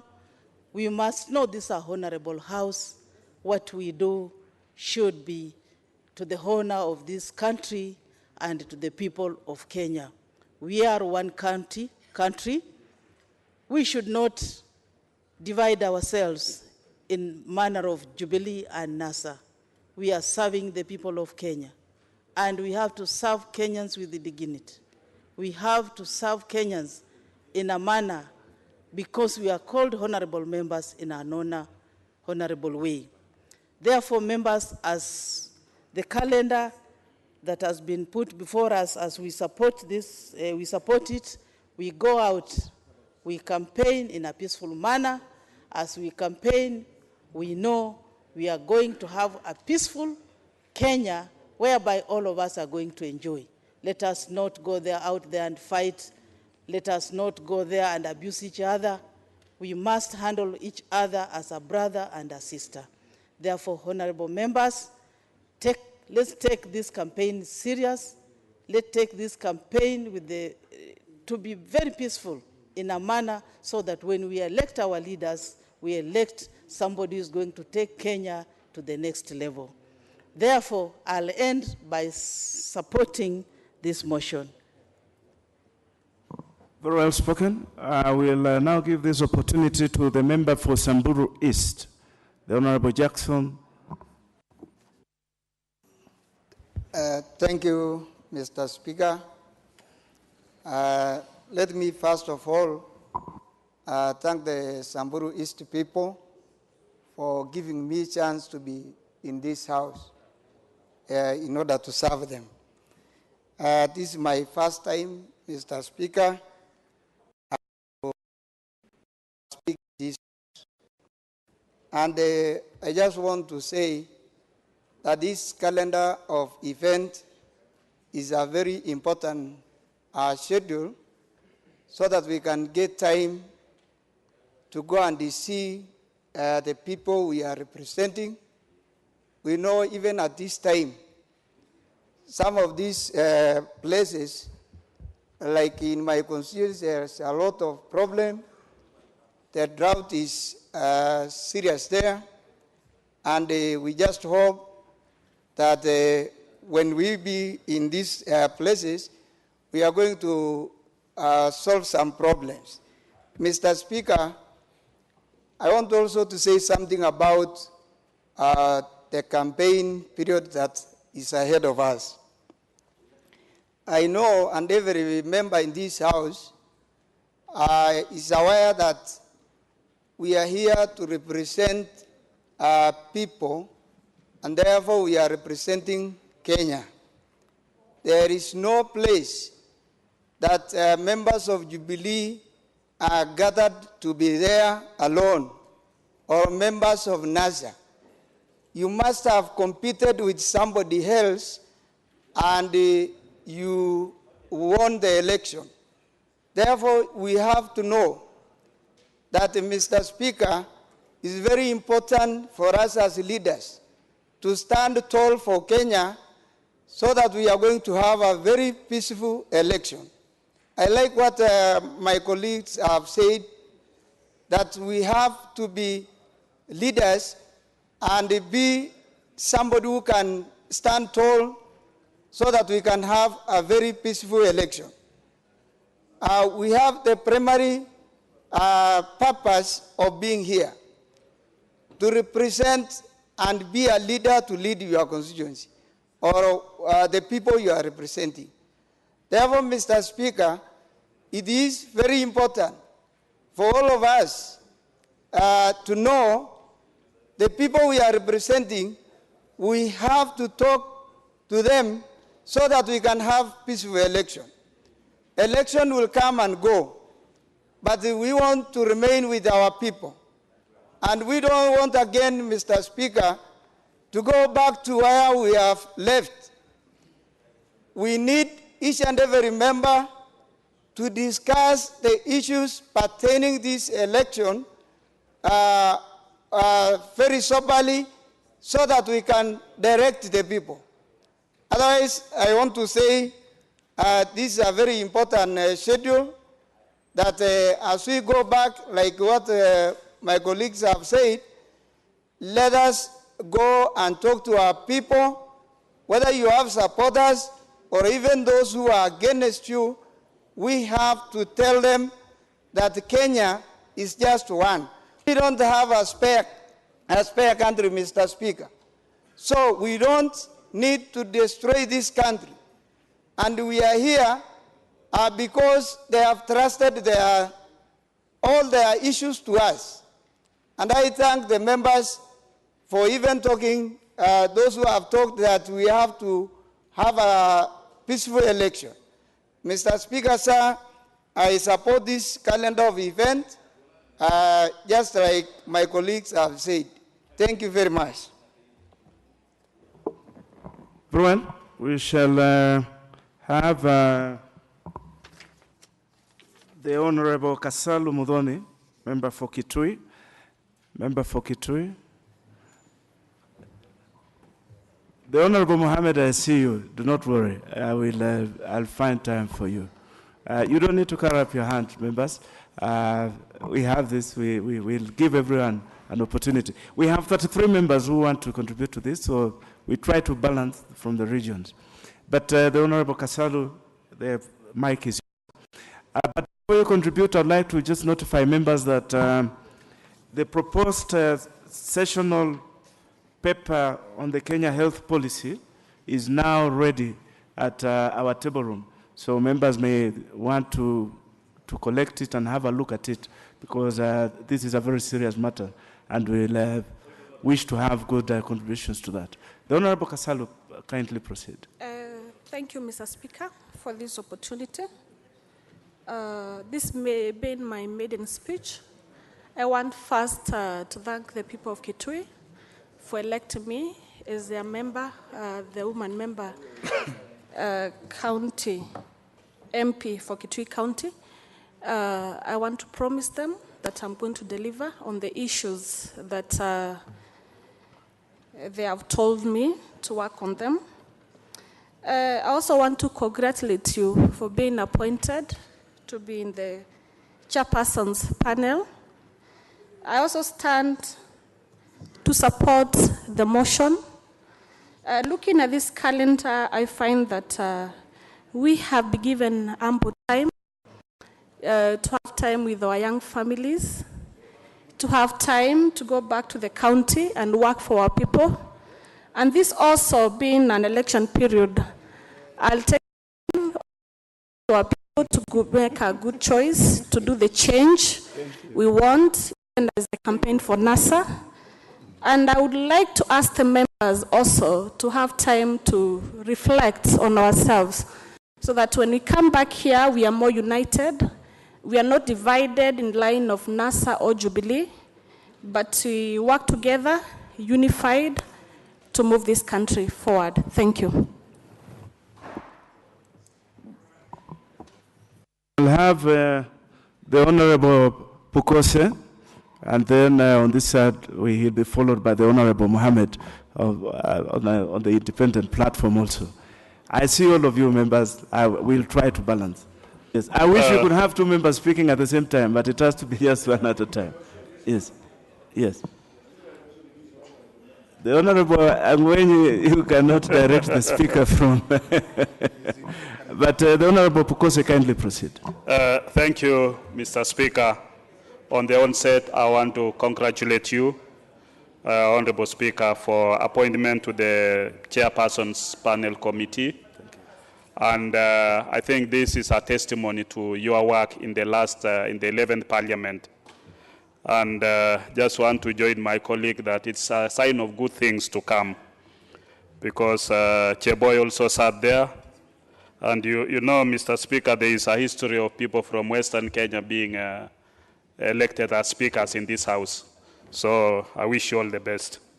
Mr. Speaker, on this motion, Mr. Speaker, we've just come from recess. We are now going for another recess beginning this Friday. And just on the spirit of my colleagues, I come from a county, Mr. Speaker, that is cosmopolitan, Trans Nzoia. And when you look across, I'm elected on Jubilee, and my colleague, Honorable Ferdinand, is elected on NASA. We are neighbors. We share actually the constituency. In the county, you'll find that the governor is NASA, the senator is Jubilee, and the women rep is Jubilee. And the speaker is also Jubilee. So these are things that we can coexist side by side. In fact, in my constituency, which I share with the Honorable Ferdinand, are protected. We must picket because it's our constitutional right, but picket in a civilized manner. Mr. Speaker, one of the honorable members was saying even some people would want to undress and go naked. I think it's their right, it's their democratic right. But we would also want to see even some of the members from this House undressing and also going like their supporters. I think so that you show an example. You should not just make your supporters to walk naked while you yourself you are dressed. You make your supporters to go and get tear gas while you yourself you are in the House. I think it is a hypocrisy of the highest order. Mr. Speaker, most of us, when we get out of here, we are all sharing a cup of tea. We are together. We laugh together. We want our supporters to laugh together and sit together as Kenyans. Because after 26th, whoever is elected as the president of this country, whether it's Uhuru Kenyatta or Raila Odinga, Kenya will still coexist. It will still go beyond them. So let's respect also the outcome of the people's verdict. Mr. Speaker, Reflecting on this timetable, on this schedule for the timetable for our calendar year, it gives us a lot of time for which we are able to also go and look at issues that pertains to our constituents. But one of the things, as we pass several committees and we go on recess, one of the things, Mr. Speaker, that I thought we should have done is to have passed a commission for our House, to have commissioners who will also be able to look at the interests of their members so that as members go back home, they are able to discharge their duties fully. I sympathize with especially the first members who are in this House, because some of us maybe have known the ropes around. We can be able to take care of a few things. Some of them do have a car to one of them the other day. But there are many who have no cars. I don't know who will donate cars to them. So these are the problems, Mr. Speaker. We should have had a commission for this House in place to look at also the members' welfare so that they could discharge their duties favorably. The other issue is the issue of CDF. When you look at the last time the disbursement for CDF was done, it was done in December 2012. Up to today, the constituencies are not able to look at their projects. You are sending a member to go home on a recess. He has no money to be able to give projects, to be able to do his projects. Because each of these members made commitments. They made promises to their constituents that I'll build that, I'll make sure that school is done, I'll make sure we have a bus for that school, I'll make sure we have this and that is based on the allocations for the CDF. But now, up to today, the Treasury, we are told, the last time it dispersed money to the CDF Funds Committee was December last year. So for me, I think it is something that the executive needs to take it very seriously. That before we leave tomorrow for recess, we want our money for the CDF to be dispersed to our various accounts. I think that is very important. And for me, I would even say, for us to pass the supplementary budget, we want the CDF money to be reflected in our accounts. Mr. Speaker, this is something that is very serious, because I'm saying like that with a very heavy heart. In my constituency, where we've been paying regularly for some buses, we are defaulting on payments because the CDF Funds Committee... The Honorable Pukose, without interrupting you and acknowledging that you are speaking to a matter that is at the heart of many of these members, but I would just like you to correct that those funds should be reflected in the constituency accounts, not in the accounts of the members. No, in the constituency accounts, Very Mr. well. Speaker. Proceed. Thank you for that correction. Mr. Speaker, we want that money to be reflected in our constituency accounts so that we can continue to operationalize our activities. That is the projects that we are doing. We are able to even pay our workers, the constituency employees whom we have there. So with those few remarks, Mr. Speaker, I think the leadership will be able to be listening very keenly on what I've said. Thank you, Mr. Speaker. I support this. Very well. Jicho la Spika sasa limemwangazia Bwana Mohamed. Wakati ni wako, Bwana Mohamed. Asante sana Bwana Spika. Kabla sijazungumzia kalenda ya bunge, ningelipenda kuchangia katika hoja iliyokuwa ikizungumziwa hapo awali kuhusiana na Kenya na Ukenya ndani yetu. Anaweza kuwa mchanga au mdogo katika bunge hili kisiasa, lakini jana nilipokuwa nikiketi na kujituliza, nilisikiza hoja za wabunge mbalimbali wakijadili masuala ya taifa hili. Na kutathmini tu kwa ufupi, niliona ya kwamba katika bunge hili hapo jana mada ilikuwa ni Raila, Uhuru, NASA, Jubilee, tutunge sheria, tusitunge. Watu wengi pia walijaribu kuzungumzia mifano mbalimbali na kutoa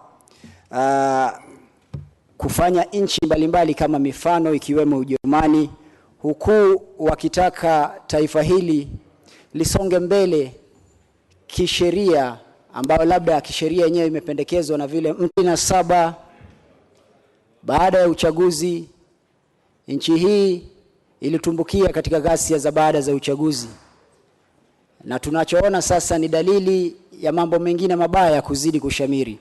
Waswahili wanasema ya kwamba mimba ya mwanaharamu huingia mara ya kwanza na ya pili ni kusudi.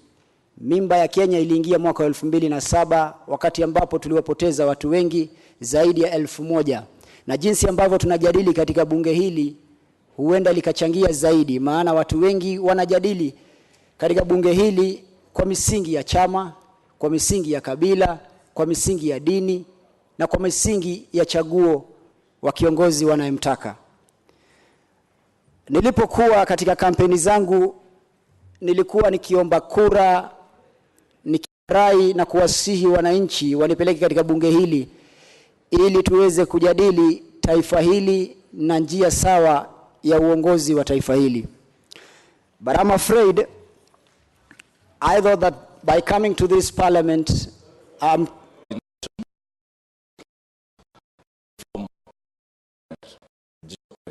in this house you don't mix English and Swahili. If you start with Kiswahili, you finish with Kiswahili. If you start with English, you finish with English. You know. Thank you, Mr. Speaker. You are actually right. And now he has the floor, so he's proceeding. You know, you're actually out of order yourself for two things. You have raised a point of order as if it's a point of information. Now, you know there is a difference when you are giving out an information and that you are raising an issue which is that the honorable member is out of order for a certain reason. So you yourself have proceeded as if it is a point of information, and I'm sure the member for Nyali is unlikely to entertain your information. So, honorable member, just proceed. Of course, as the standing order indicates, you can only proceed in the language you started with. Asante sana Bwana Spika. Kwa ufupi nilikuwa nasema tujaribu kutunga sheria katika bunge hili, tutunge sheria ya Kenya na Ukenya ndani yetu. Tusitunge sheria kwa sababu ya vyama, kwa sababu taifa hili likizama tutazama sote. Sisi kuwa katika bunge hili nadhani tumekuja hapa sote kwa ajili ya suluhu. Na suluhu hii ni kwa taifa nzima bali sio kwa wabunge peke yake.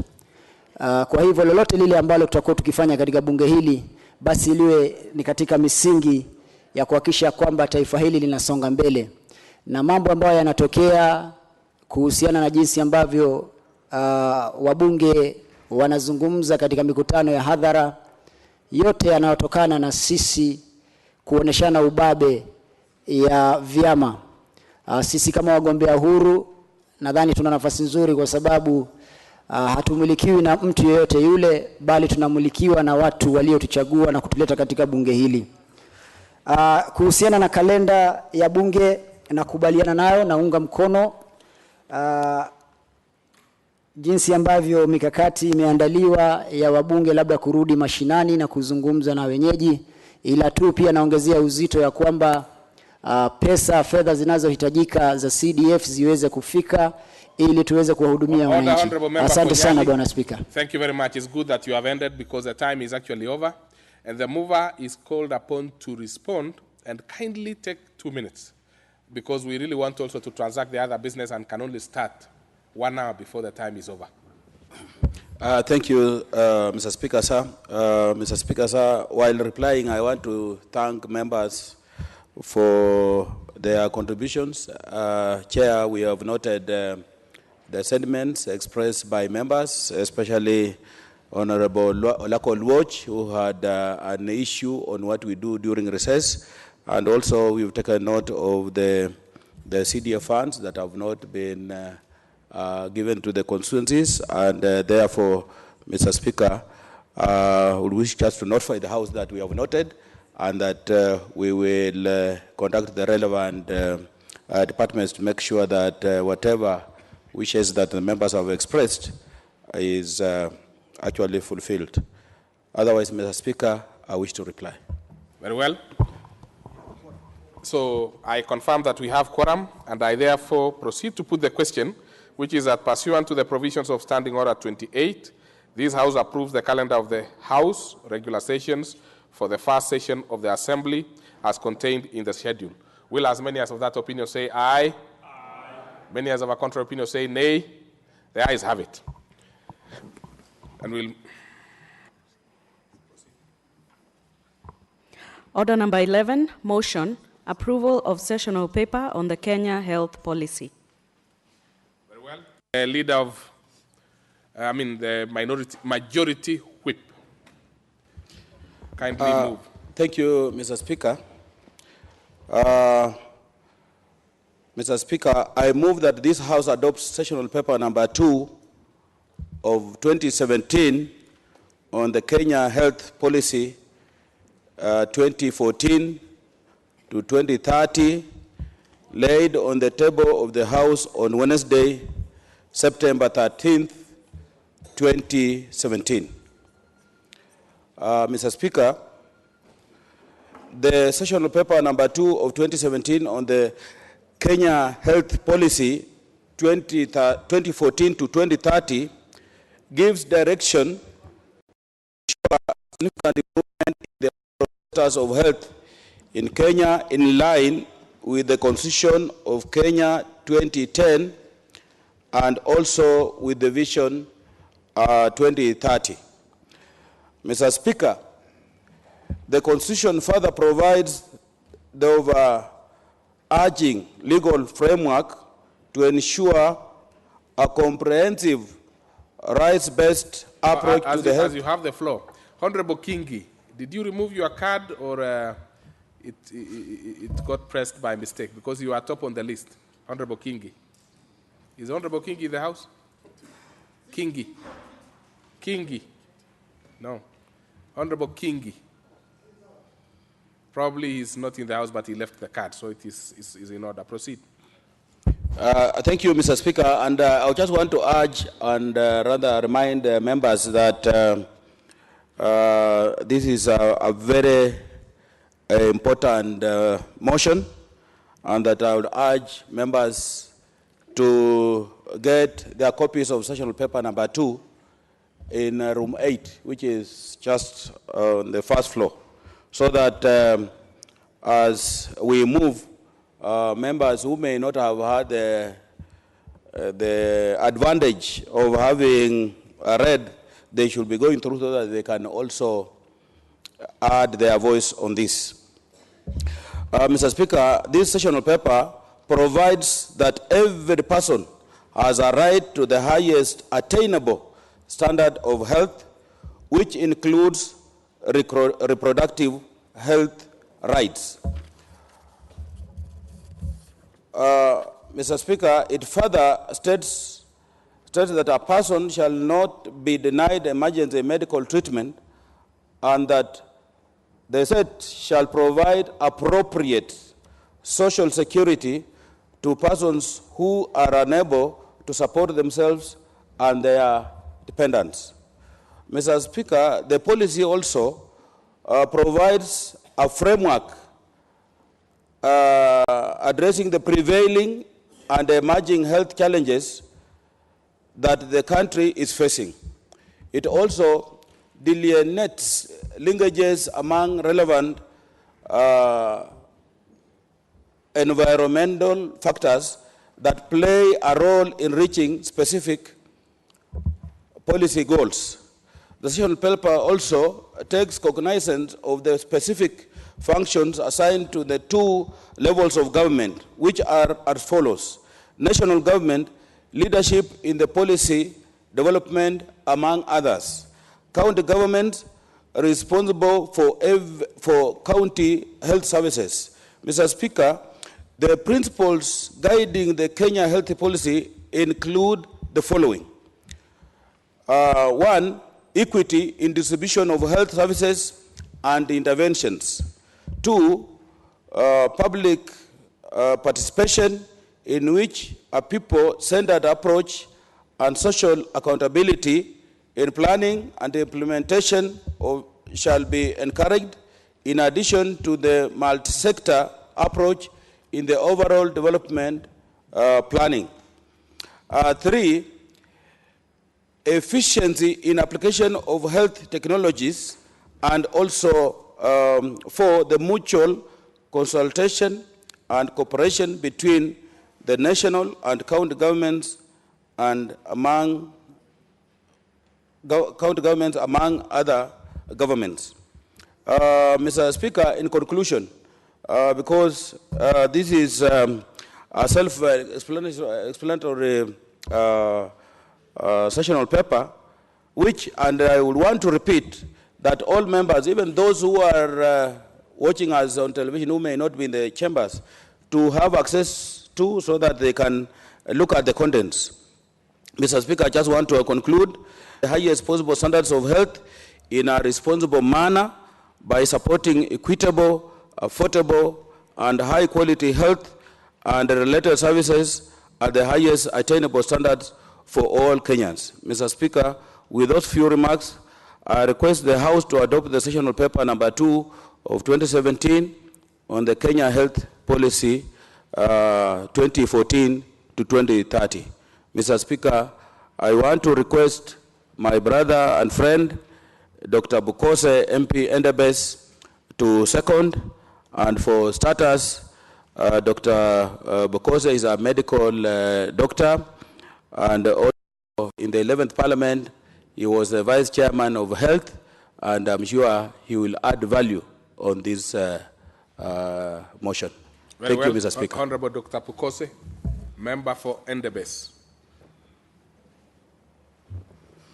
Thank you, Mr. Speaker, and thank you, Honorable Shali. I stand to second this motion, Mr. Speaker, on this sessional paper number 2 of 2017. Mr. Speaker, this is a sessional paper that covers the 2014 to 2030. And the first sessional paper was covering 1994 to 2010. Mr. Speaker, this policy represents a commitment towards improving the health of the people of Kenya by significantly reducing ill health to levels similar to those of middle-income countries. And we're talking of middle-income countries such as Argentina, Brazil, Egypt, and Indonesia. Mr. Speaker, as you are aware, we passed the health bill in the last parliament. And in this policy, Mr. Speaker, Kenya has a devolved health system. It's both at the national level and at the county level. So, Mr. Speaker, this policy looks at all these levels of the various health, from past approaches to addressing the health challenges in the country. It is based on the Constitution of Kenya 2010, Vision 2030, and Kenya's global health commitments. Mr. Speaker, the policy was developed through an inclusive and participatory process, which involved all stakeholders in the health sector and related sectors over a period of 2 years. A situation analysis, Mr. Speaker, based on the review of the progress made in the implementation of the previous policy framework, that is of the 1994 to 2010, was undertaken to provide evidence of the challenges affecting the health sector, existing opportunities, and to define the necessary interventions. Currently, Mr. Speaker, the world talks about it's a world evidence-based medicine. What is it, the experience in terms of carrying out certain innovative health issues? So, Mr. Speaker, this is a very comprehensive document that defines the monitoring and evaluation framework to enable tracking of the progress made in achieving the objectives in the health sector. And therefore, it's a document that members can be able to read, they are able to understand, and is going to take our country to the next step, Mr. Speaker. So with those few remarks, Mr. Speaker, I second. Very well. So I propose a question, which is that this House adopts the sessional paper number 2 of 2017 on Kenya Health Policy for the period 2014-2030, laid on the table of the House on Wednesday, September 13th, 2017. And we'll start with a member for Kilifi South.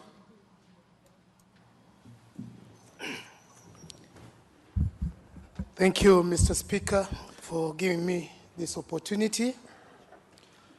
I wish to take this opportunity to congratulate my first time in this house. And as much as I support the motion on the health paper, allow me also to give my maiden speech. I take this opportunity to thank the people of Kilifi South for having elected me overwhelmingly as the MP for Kilifi South. I know, as every one of us all know, that those people out there have a lot of expectations from us. It's a house that commands a lot of respect, more especially when look at the kind of people that has given us this mandate. We have seen Kenya grow since independence, and normally we have had very peaceful elections before, save for what happened in 2007. We have started our journey 2017 with a bit of some turmoil, with the prayer of all the members that we are going to have an election date soon, and that we shall be able to conduct ourselves in a manner that we shall be seen as honorable members, because it shall be seen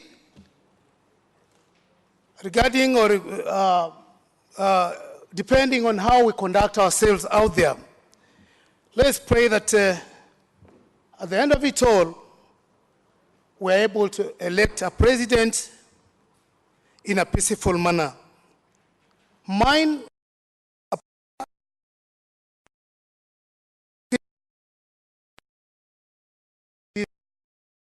are still lagging behind. When we move our nations, we look at Kenya as one and not parts of Kenya. It's only when we achieve that that we shall be able to realize development in the entire country. Mr. Speaker, with those few remarks, I support the motion of the day. Thank you. Very well. Let's have a member for Chuka Igambangombe. Honorable Munene. Thank you, Mr. Speaker, sir.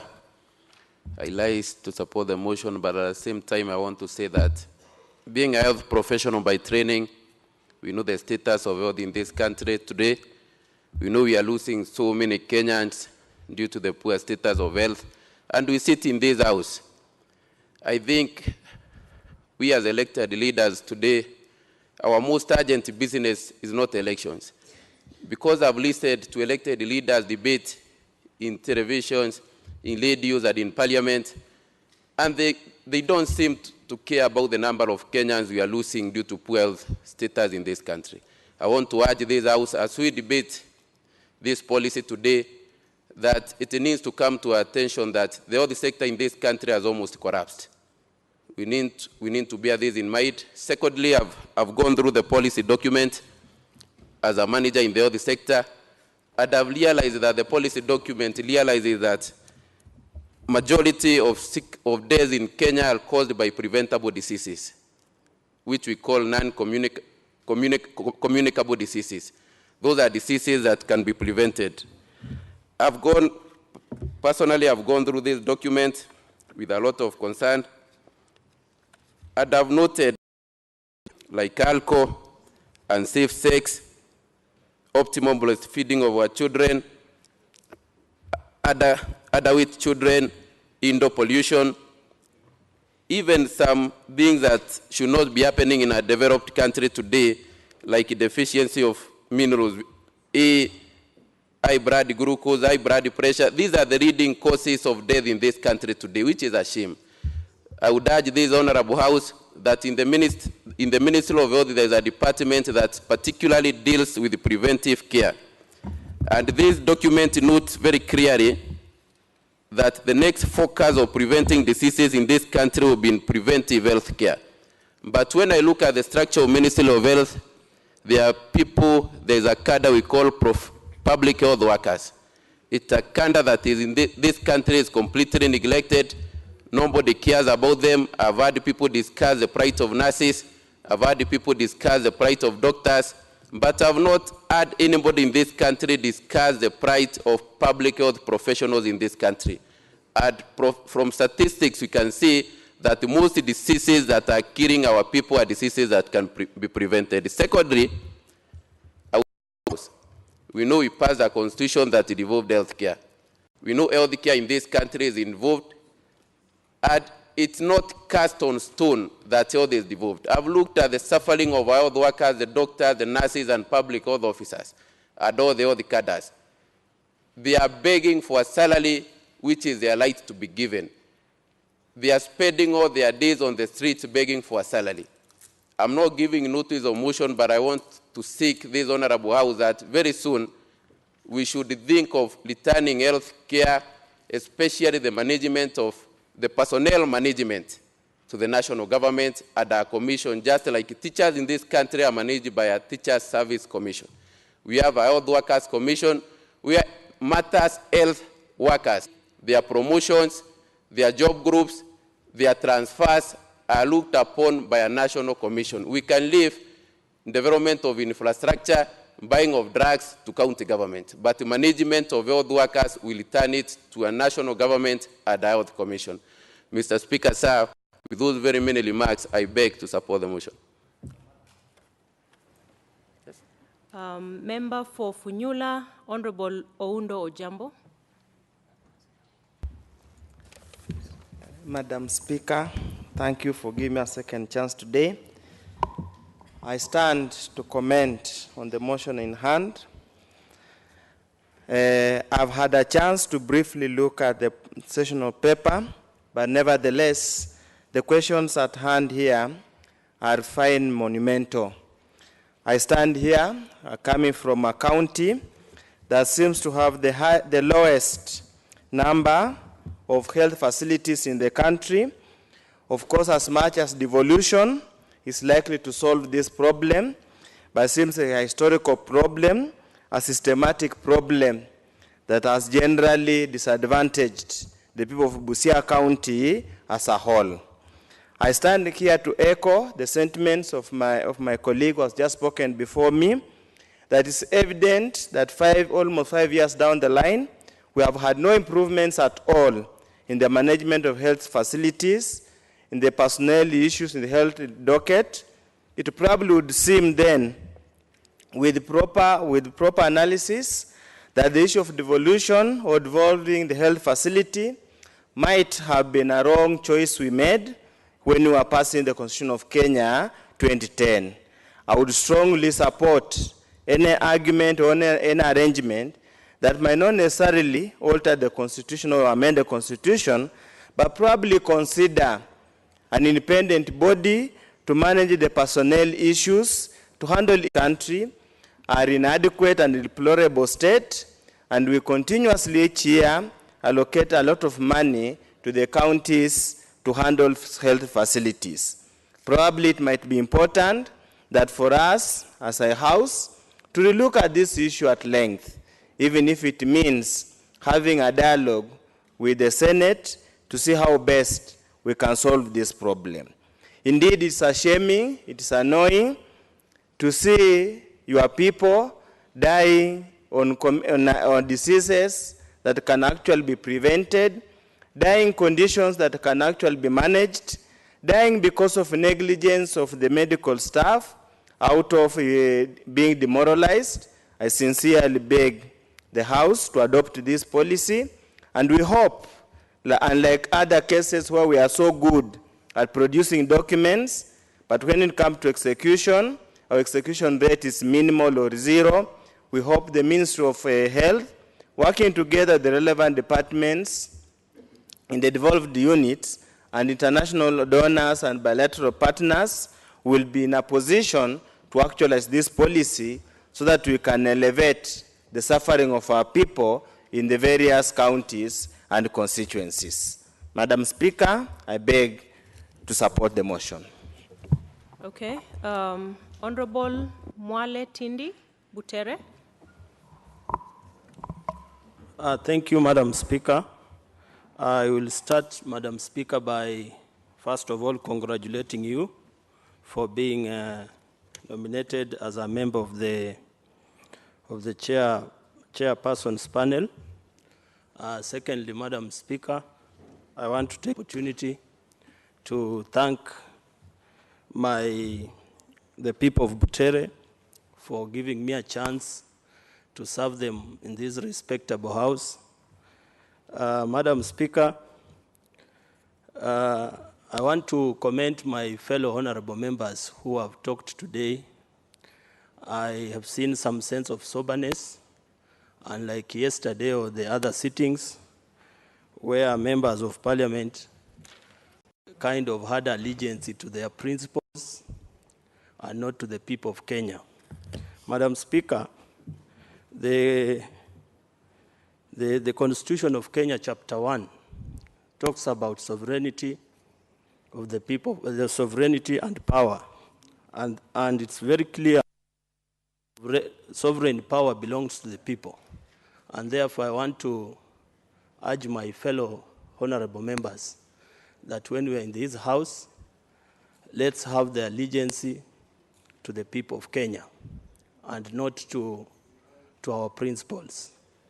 Madam Speaker, when it comes to the motion, I want to start by looking at the life expectancy. And I have two sources. I have the source from World Bank, and then I have a source from the World Health Organization. And Madam Speaker, the average life expectancy for Kenya 2015 was at 62.3 years, improved from 51 years at the start of the 21st century. This one, Madam Speaker, is showing us that the improvement of health policy will give the people of Kenya a clean health, and a healthy nation is a working nation, Madam Speaker. So when you look at the sessional paper, Madam Speaker, it talks about the principles. And one principles that I would like to emphasize is where it talks about the smooth operation among national and county government. We have had a problem, Madam Speaker, where the national government is reluctant to cooperate with the county government. And Madam Speaker, this sessional paper is going to outline the procedure and the framework in which the national government is going to cooperate with the county government to ensure that the Kenyan people are getting good health, Madam Speaker. Madam Speaker, another issue which I want to outline is about the provision of the NHIF card, Madam Speaker. And this one, when you look at a country like the United States, it has a very good outlined social security, health security standards, Madam Speaker. And therefore, if Kenya can aim higher in the health sector, then Kenya will be a working nation, because a healthy nation is a working nation, Madam Speaker. With those few remarks, Madam Speaker, I take this opportunity to support the motion. Thank you. Okay, I just gave 2 slots to this side, so I'm going to do the same to my right side. Honorable Kimani Kuria of Molo. Thank you very much, Madam Speaker. And I would like to first congratulate you on your election today, and we look forward to you serving us with the diligence that my colleagues have mentioned. As mentioned, my name is Kuria Kimani, Member of Parliament for Molo constituency. And I beg to at a time just received news from my constituency that yet someone else has committed suicide and killed the girlfriend. And this brings of suicide in my constituency and that of my neighboring constituency, Kuresoi, to around 9 or 10. And I was looking at this session paper and looking at page 17 of the health personnel. I can see we have doctors, I can see we have dentists, pharmacists, pharmaceutical technologists, nursing officers, enrolled nurses, and clinical officers. But I'm wondering if we also have personnel that are trained in guidance and counseling, that if we could also incorporate in our health sector religious leaders who, when some of these people report to these hospitals with some of these diseases, they get stressed out. And some of them even revolt to committing suicide as a result. And maybe had we had more counselors at our hospitals, and had we had more religious people, like pastors and priests in our hospitals, probably paid by our health ministries, then this number of suicide cases would not be as high. In addition, I was looking at our population indexes and realized that 78% of our population is made up of young people below that 5-year age. But how often do we take care of their medical needs? Because you realize that the medical needs of this bracket is different from that that is over that 5 years of age. And when looking at the objective of the paper being equity and making sure that everyone has has access to standard medical facilities, I'm again looking at the issue of NHIF cards as raised by my colleague, sorry. And although members of parliament have the CDF, I'm looking at a point where we're going to be allowed to use some of these funds to help our constituents pay for the NHIF cards, so that we make sure that as many as well. We have many people there employing people, deducting money from them on NHIF, and this never gets remitted to the hospital, to the fund, so that we have people going to access medical facilities and then realize that they don't have their cards. So in as much as we're trying to reform these hospitals, as long as we remain to make sure that as long as these services remains to be paid, then we need to make sure that our people, our constituents are able to pay for these services. And as I finish, I would ask the health ministry to really look into the matter of the increased number of suicides among young people in this country. It's very worrying and should be taken seriously. I think I have, in my constituency, I've formed a committee to investigate the matter and probably report what is happening and what we need to do. But I cannot do this alone. I call upon the government, I call upon all social institutions to help deal with this menace for once and for all. Thank you very much for the chance, and again, I support this motion. Now I give it to Honorable Njiru Wanjuki, Embu Women Rep.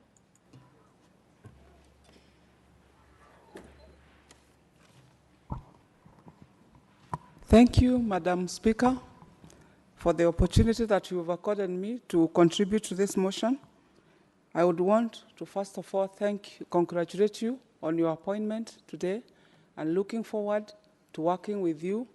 And being my first time to speak into this House, I would want to thank very much the people of Embu County for electing me to be the women leader there, and also affirm to them that I will represent them in a mature manner that they expect me to. I would want to talk on the health bill and bring to the attention of this House that I think health is a basic need, a basic requirement, and we know that most of the times we have our nurses, doctors on the streets. This needs to be addressed as much as probably we have not given it the attention it requires, because once these people are on the streets, the result is that we lose a lot of Kenyans, and this should not happen when we sit in this House where laws are passed and made, we need to look into the plight of the nurses and the doctors to avoid that kind of every day that they are on the streets and demonstrating. The other thing I would want to speak on is that, as we all know, that the health sector has been devolved to the counties. I think it's paramount that we do not leave it to the counties to man the hospitals, because I think there should be a modality or a way of having the hospitals man their own business instead of the county being the one to control the hospitals, so as to reduce the workload on the county governments. So I stand to support the motion. Thank you.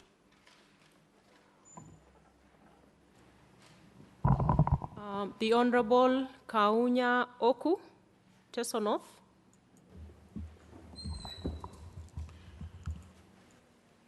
Thank you, Madam Speaker, for giving me this opportunity. First and foremost, because this is my first time I'm speaking in this parliament and my first time also to be elected, I wish to thank God for the blessings that ensured I get to this house. I wish to thank the people of Teso North in Busia County for electing me. I know they bestowed upon me the respect and the expectations which I carry. I know for sure they elected me because they believed I represented change. I also want to say that for our country and for this house, I believe we were elected because we represented change, because out of the previous parliament, when formed two-thirds, nearly two-thirds are new. That meant that there was need for change in this country. And the change that the public expect of us, they expect a leadership change, a leadership that represents and goes for the expectation of the people, that represents a leadership that conducts itself with respect, a leadership that will bring about economic and social change. So I would urge my colleagues in this House that taking, of course, note of the other discussions earlier by members who said really we should show an example outside there, we should really carry that leadership that the people expect to bring about the change in this country. And it is a leadership that will not pretend inside here and talk as if they are enemies, and outside there they sit taking a cup of tea outside the cameras. So I would urge that really we show unity and we aim for a change that brings development to our people. Now, in terms of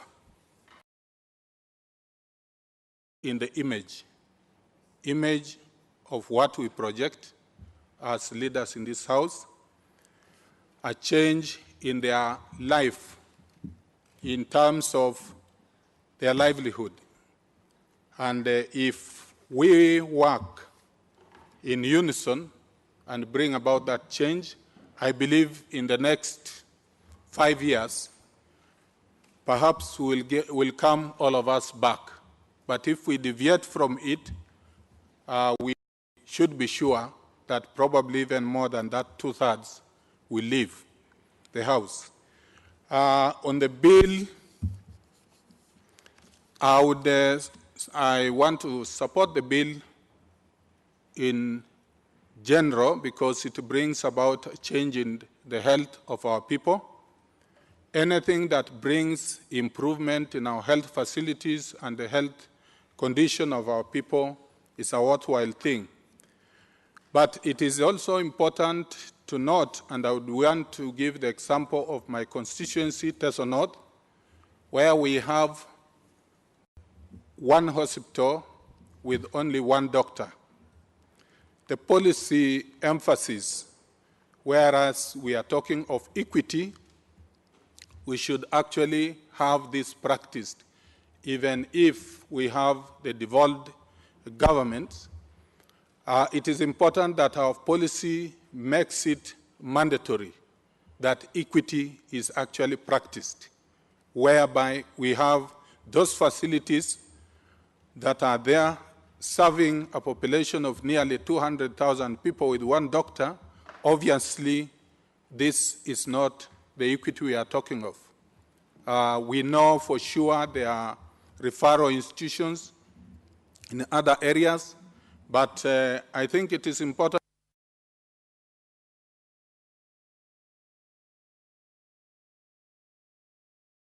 The Honorable Kanyuithia of Tigania. Thank you, Madam Speaker. Elected into that position, I'm very confident that you're going to serve the Kenyans and this House in particular to the best of your ability. I stand, Madam Speaker, to contribute to the sessional paper as moved this morning. The health as it is important in this country for all of us to grow as a nation and even to contribute effectively to national development. The paper itself is concerned with the improvement of health, the overall status of health in this country. And that is basically what we need. I'm sure all of us gave some promises during the campaign period on how much we shall be particularly supporting the health sector to grow, because we know the state of our health in this country. Madam Speaker, we have facilities out there that are not doing very well. We also have the need and demand for personnel, and I believe this sessional paper touches on some of those fundamentals. It is clearly articulated or put in tandem with the Vision 2030, which is our development blueprint, since it goes up to and including the end year of that particular vision. The Constitution, Madam Speaker, provides for health, good health,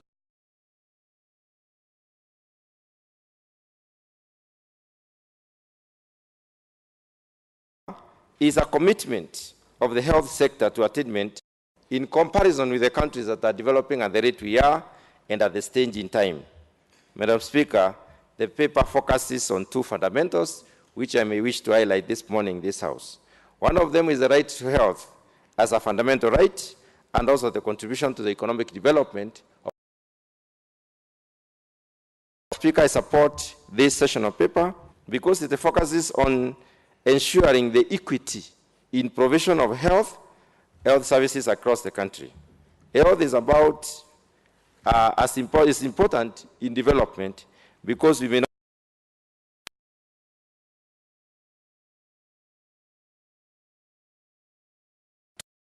who have been on out there marketing for a very long time. We have once so often seen our doctors and other health personnel or professionals staying out there and demanding for their right in terms of better services in order to serve this country better. I believe this sessional paper basically touches on the importance of taking care of the personnel in order to be able to serve the people better, because it gives the broad policy guidelines on how to manage the health sector, and therefore it is in order for us to approve this particular sessional paper this morning so that we can guide the health sector better. The sessional paper, Madam Speaker, was consultatively developed. Therefore, it is taking into account the wishes of the majority of the Kenyans at both national and county level.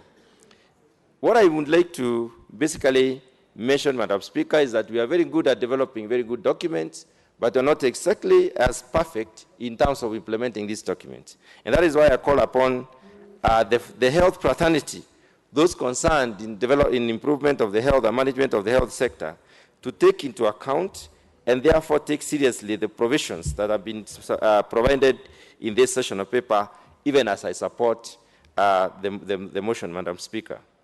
I therefore want to pause by indicating that... you have 1 minute to go. Thank you, Madam Speaker. As a House, on the improvement of the health sector at all levels, and I believe we need to have a way of establishing how well we are doing in terms of improving the health sector, even as we pass these documents. I support, Madam Speaker. Okay. The Honorable Kipyegon Ngeno of Emuru Adikir. Thank you, Madam Speaker. First, I want to congratulate you for being elected as one of the panelists and as a chairperson of the Speaker's panel. Must confess, as my MP, you look awesome in that set. Congratulations. Madam Speaker, I may not make contribution to this particular motion, which is being discussed now. I just wanted to bring to the notice of this House and the nation at large the situation that has happened in Transmara, both Transmara East and West, a situation where several people have been killed. Madam Speaker, the situation that has occurred in Transmara is very unfortunate. And this is our area of jurisdiction, including you. Several people have been killed. One businessman was killed at night. That triggered the killing of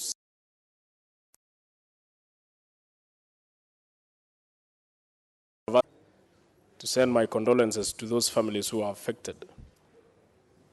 I would also wish to take this opportunity to call upon all the residents of regardless of which tribe or clan they come from, that we have been living together in that county as much as I remember. The areas which were affected, Madam Speaker, are Soit, Kirindon, and Pusangi. All of them are within Kilgoris constituency and Transmara East, West. But most of the affected people come from both Transmara East and Transmara West, and even two are from Bomet County.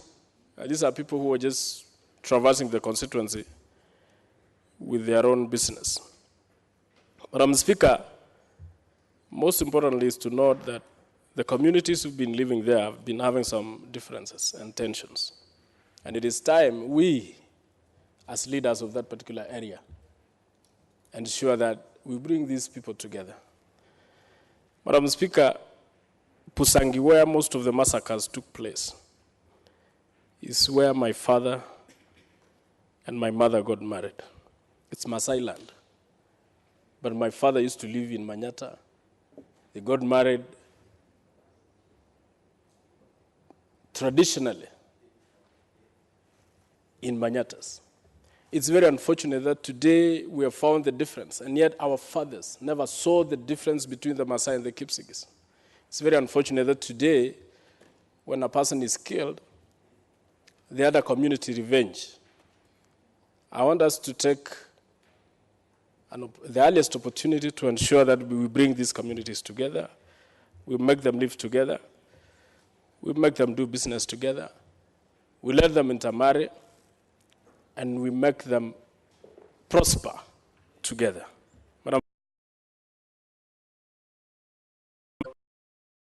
region that we will be having a funeral on Friday at a place called Murukan AGC Church. And this is where we are going to pray for those families and pray for the... I wish only to say that God rest those souls in eternal peace, and may He also bring peace in those troubled areas so that we can have a peaceful coexistence among the communities in that particular constituency and district. Thank you. The Honorable Member for Lurambi, Muhwana Hamala.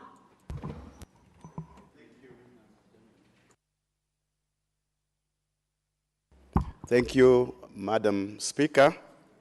First of all, I want to begin by thanking God who enables us to give of great gifts. This is my first time in this honorable house, and I want to thank the people of Lurambi for giving me the opportunity to represent them. And also I want to thank you and congratulate you, Madam Speaker, for your appointment. Look forward to working with you. And just point of your information, I'm also a church bishop, preacher. So anytime you need a spiritual intervention, prayers, when NASA and Jubilee are up on fire, I can always jump in and speak the blood of Jesus, and it may help here and there. I just want to say that I support the motion on the health policy because I'm from Kakamega, and in Kakamega, even the chief whip, Honorable Ashali, is from the same place. We have a major problem. In Kakamega, the county government is building a referral hospital, and for years now, for a long time, we have had a lot of problems whereby I'm really in support that any measures we need to do, and also inclusive of remedial measures, looking at what can we do for now and what can be done in the long run. Our people have suffered, and Madam Speaker, I just think that it was a little bit premature to devolve health, because health has really crumbled even more and more, deteriorated in the hands of governors. And I think that devolving it was a bit premature, just the way you would think what would have happened if security was devolved. It would be chaos, nepotism, tribalism, political correctness, and whereby you find sometimes governors maybe are small gods down there. The input of MPs sometimes is not even welcome.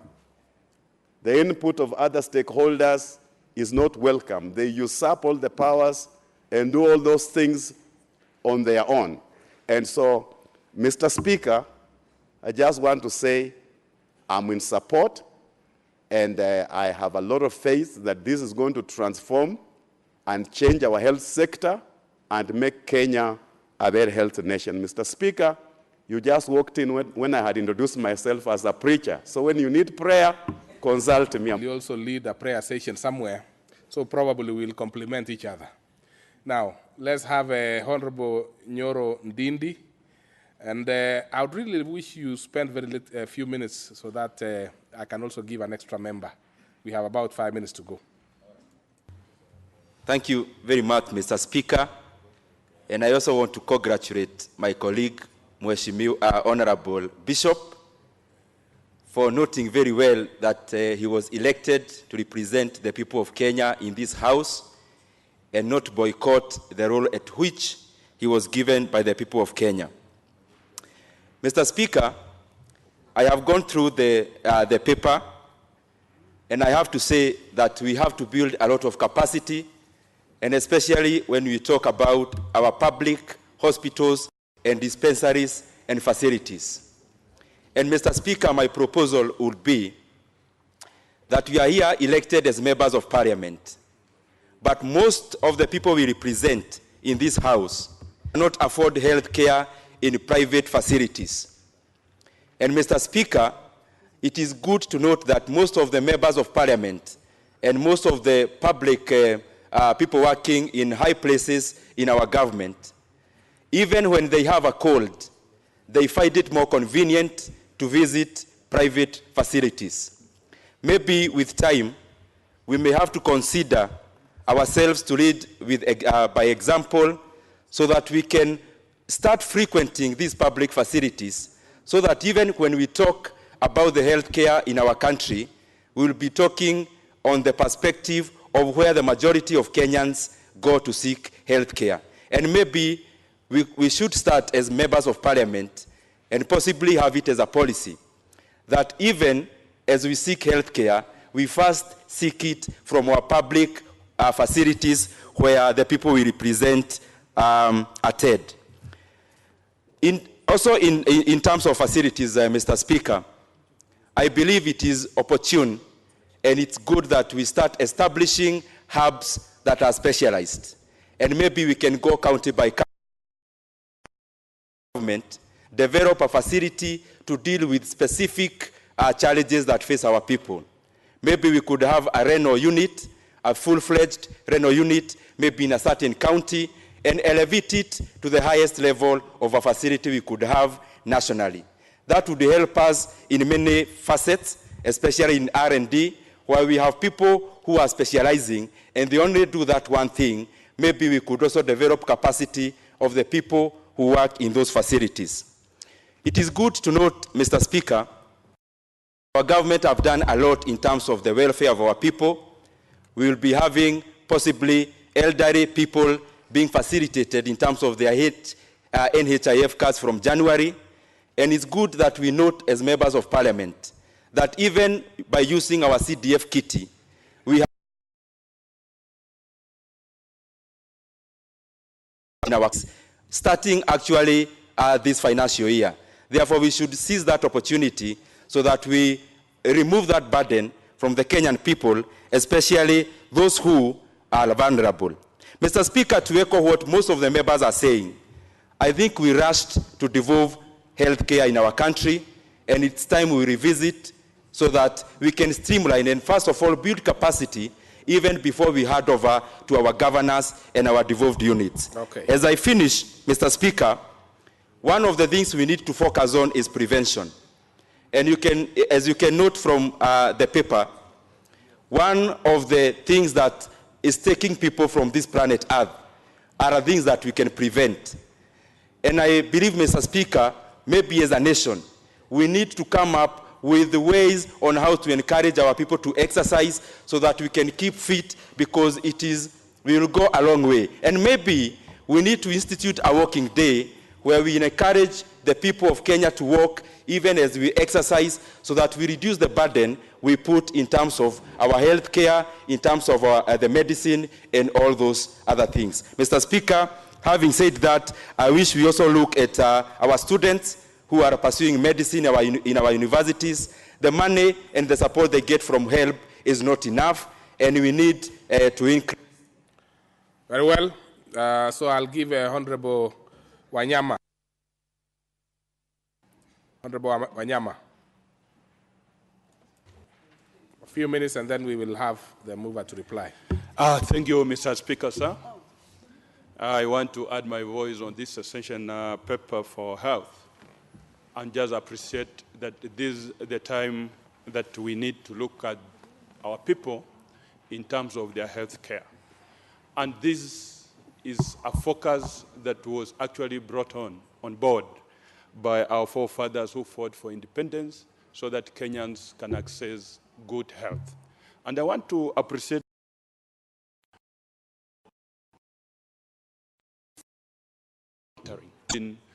given by the ministry. I think Kenyans will be in a position to improve their health, and even their lifespan will therefore go ahead. Therefore, I'm actually appreciating the sensation paper brought by the CS. Okay, Honorable Wanyama, please, you will have to wind up because time is over. I want to give the mover to respond. As I wind up, Mr. Speaker, I just want to say that let not this go to the shelves, but the ministry should make it work there for our people to get good health, as I support this session paper. Thank you, Mr. Speaker. Honorable Majority Whip to reply. In this one, of course, you have an opportunity. If you want to donate 1 minute or to one or two members, you might. Thank you, Mr. Speaker. Mr. Speaker, I wanted to, with your permission, I wanted to donate 1 minute to Dr. Naomi Shaban and also Honorable Moroto. Okay. For 1 minute each. Honorable Shaban, 1 minute. Thank you, Mr. Speaker, sir, and also thank you for this donation. Mr. Speaker, sir, if people just go down to real business, you'll notice that the reasons, the causes of death in Kenya are not worth being causes of death. In fact, as the member for Imuru was speaking, actually violence is also put in as one of the major causes of death in Kenya, things which we can avoid, HIV and AIDS, all those are things we can avoid. But I just need to just underscore the meaning of the Bill of Rights. Health has been mentioned as a major factor in the Bill of Rights, and I think we rushed devolution, it's true. Years transitional period, it is true. But where we are, we need to do something very fast so that we can deal with the problems of our people. Mr. Speaker, sir, Kenyans are looking forward to seeing a good working relationship with county governments. Contributed towards the support of this sessional paper. I want to start by thanking even the current government and President Uhuru Kenyatta and his deputy. If this House could do the necessary, like all the things that we've put down, and we're soon going to discuss over this one here, I know these things will work well in this country, especially for the few years, the 3-4 years which they have been there. I can attest that even in Kapenguria, where it was left behind, marginalized area, it's now up. We have even a college, which was not even there before, that is KMTC. So, Mr. Speaker, and I want also to urge my colleagues, they should not be worried about the politics which is here. Some of us were there when opposition was opposition. It's not like now where it is just like the hybrid, where you cannot know who is who. You find even an opposition MP riding a chick. So that is normal. I think we are now practicing and we are moving well. Here we are meeting together, taking tea together. There was a time when we were not taking even tea. So at that one, we have to. Time is over, so you wind up, leader. Thank you, Mr. Speaker. As I reply, Mr. Speaker, I just want to take this opportunity to thank the members. And Mr. Speaker, I have to admit that as I was moving this motion, I did not expect much coming from membership, but I am actually pleasantly surprised that in as much as many of the members who are contributing are new, I want to appreciate that they are really informed, Mr. Speaker, and that's a very good sign of what we will have later. Mr. Speaker, I just wanted to also encourage members, especially those who have not had this copy, to go and pick it from room 8 again, to look at it, because it actually impacts on the people you are whom you are representing in this parliament, so that the issues, matters, healthcare, are properly taken care of. Therefore, Mr. Speaker, I wish to reply. Very well, and I must also congratulate the Majority Whip for moving quite a number of motions and being very active this morning. Okay, other members, order. Honorable members, time being 1 p.m., this House stands adjourned till Wednesday, this afternoon, 27th September 2017 at 2:30 p.m.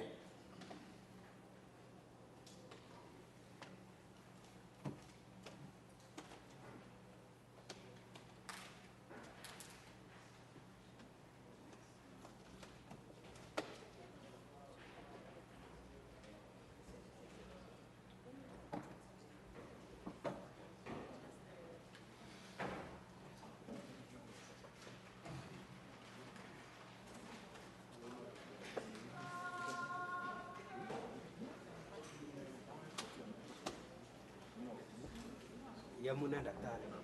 Yamuna.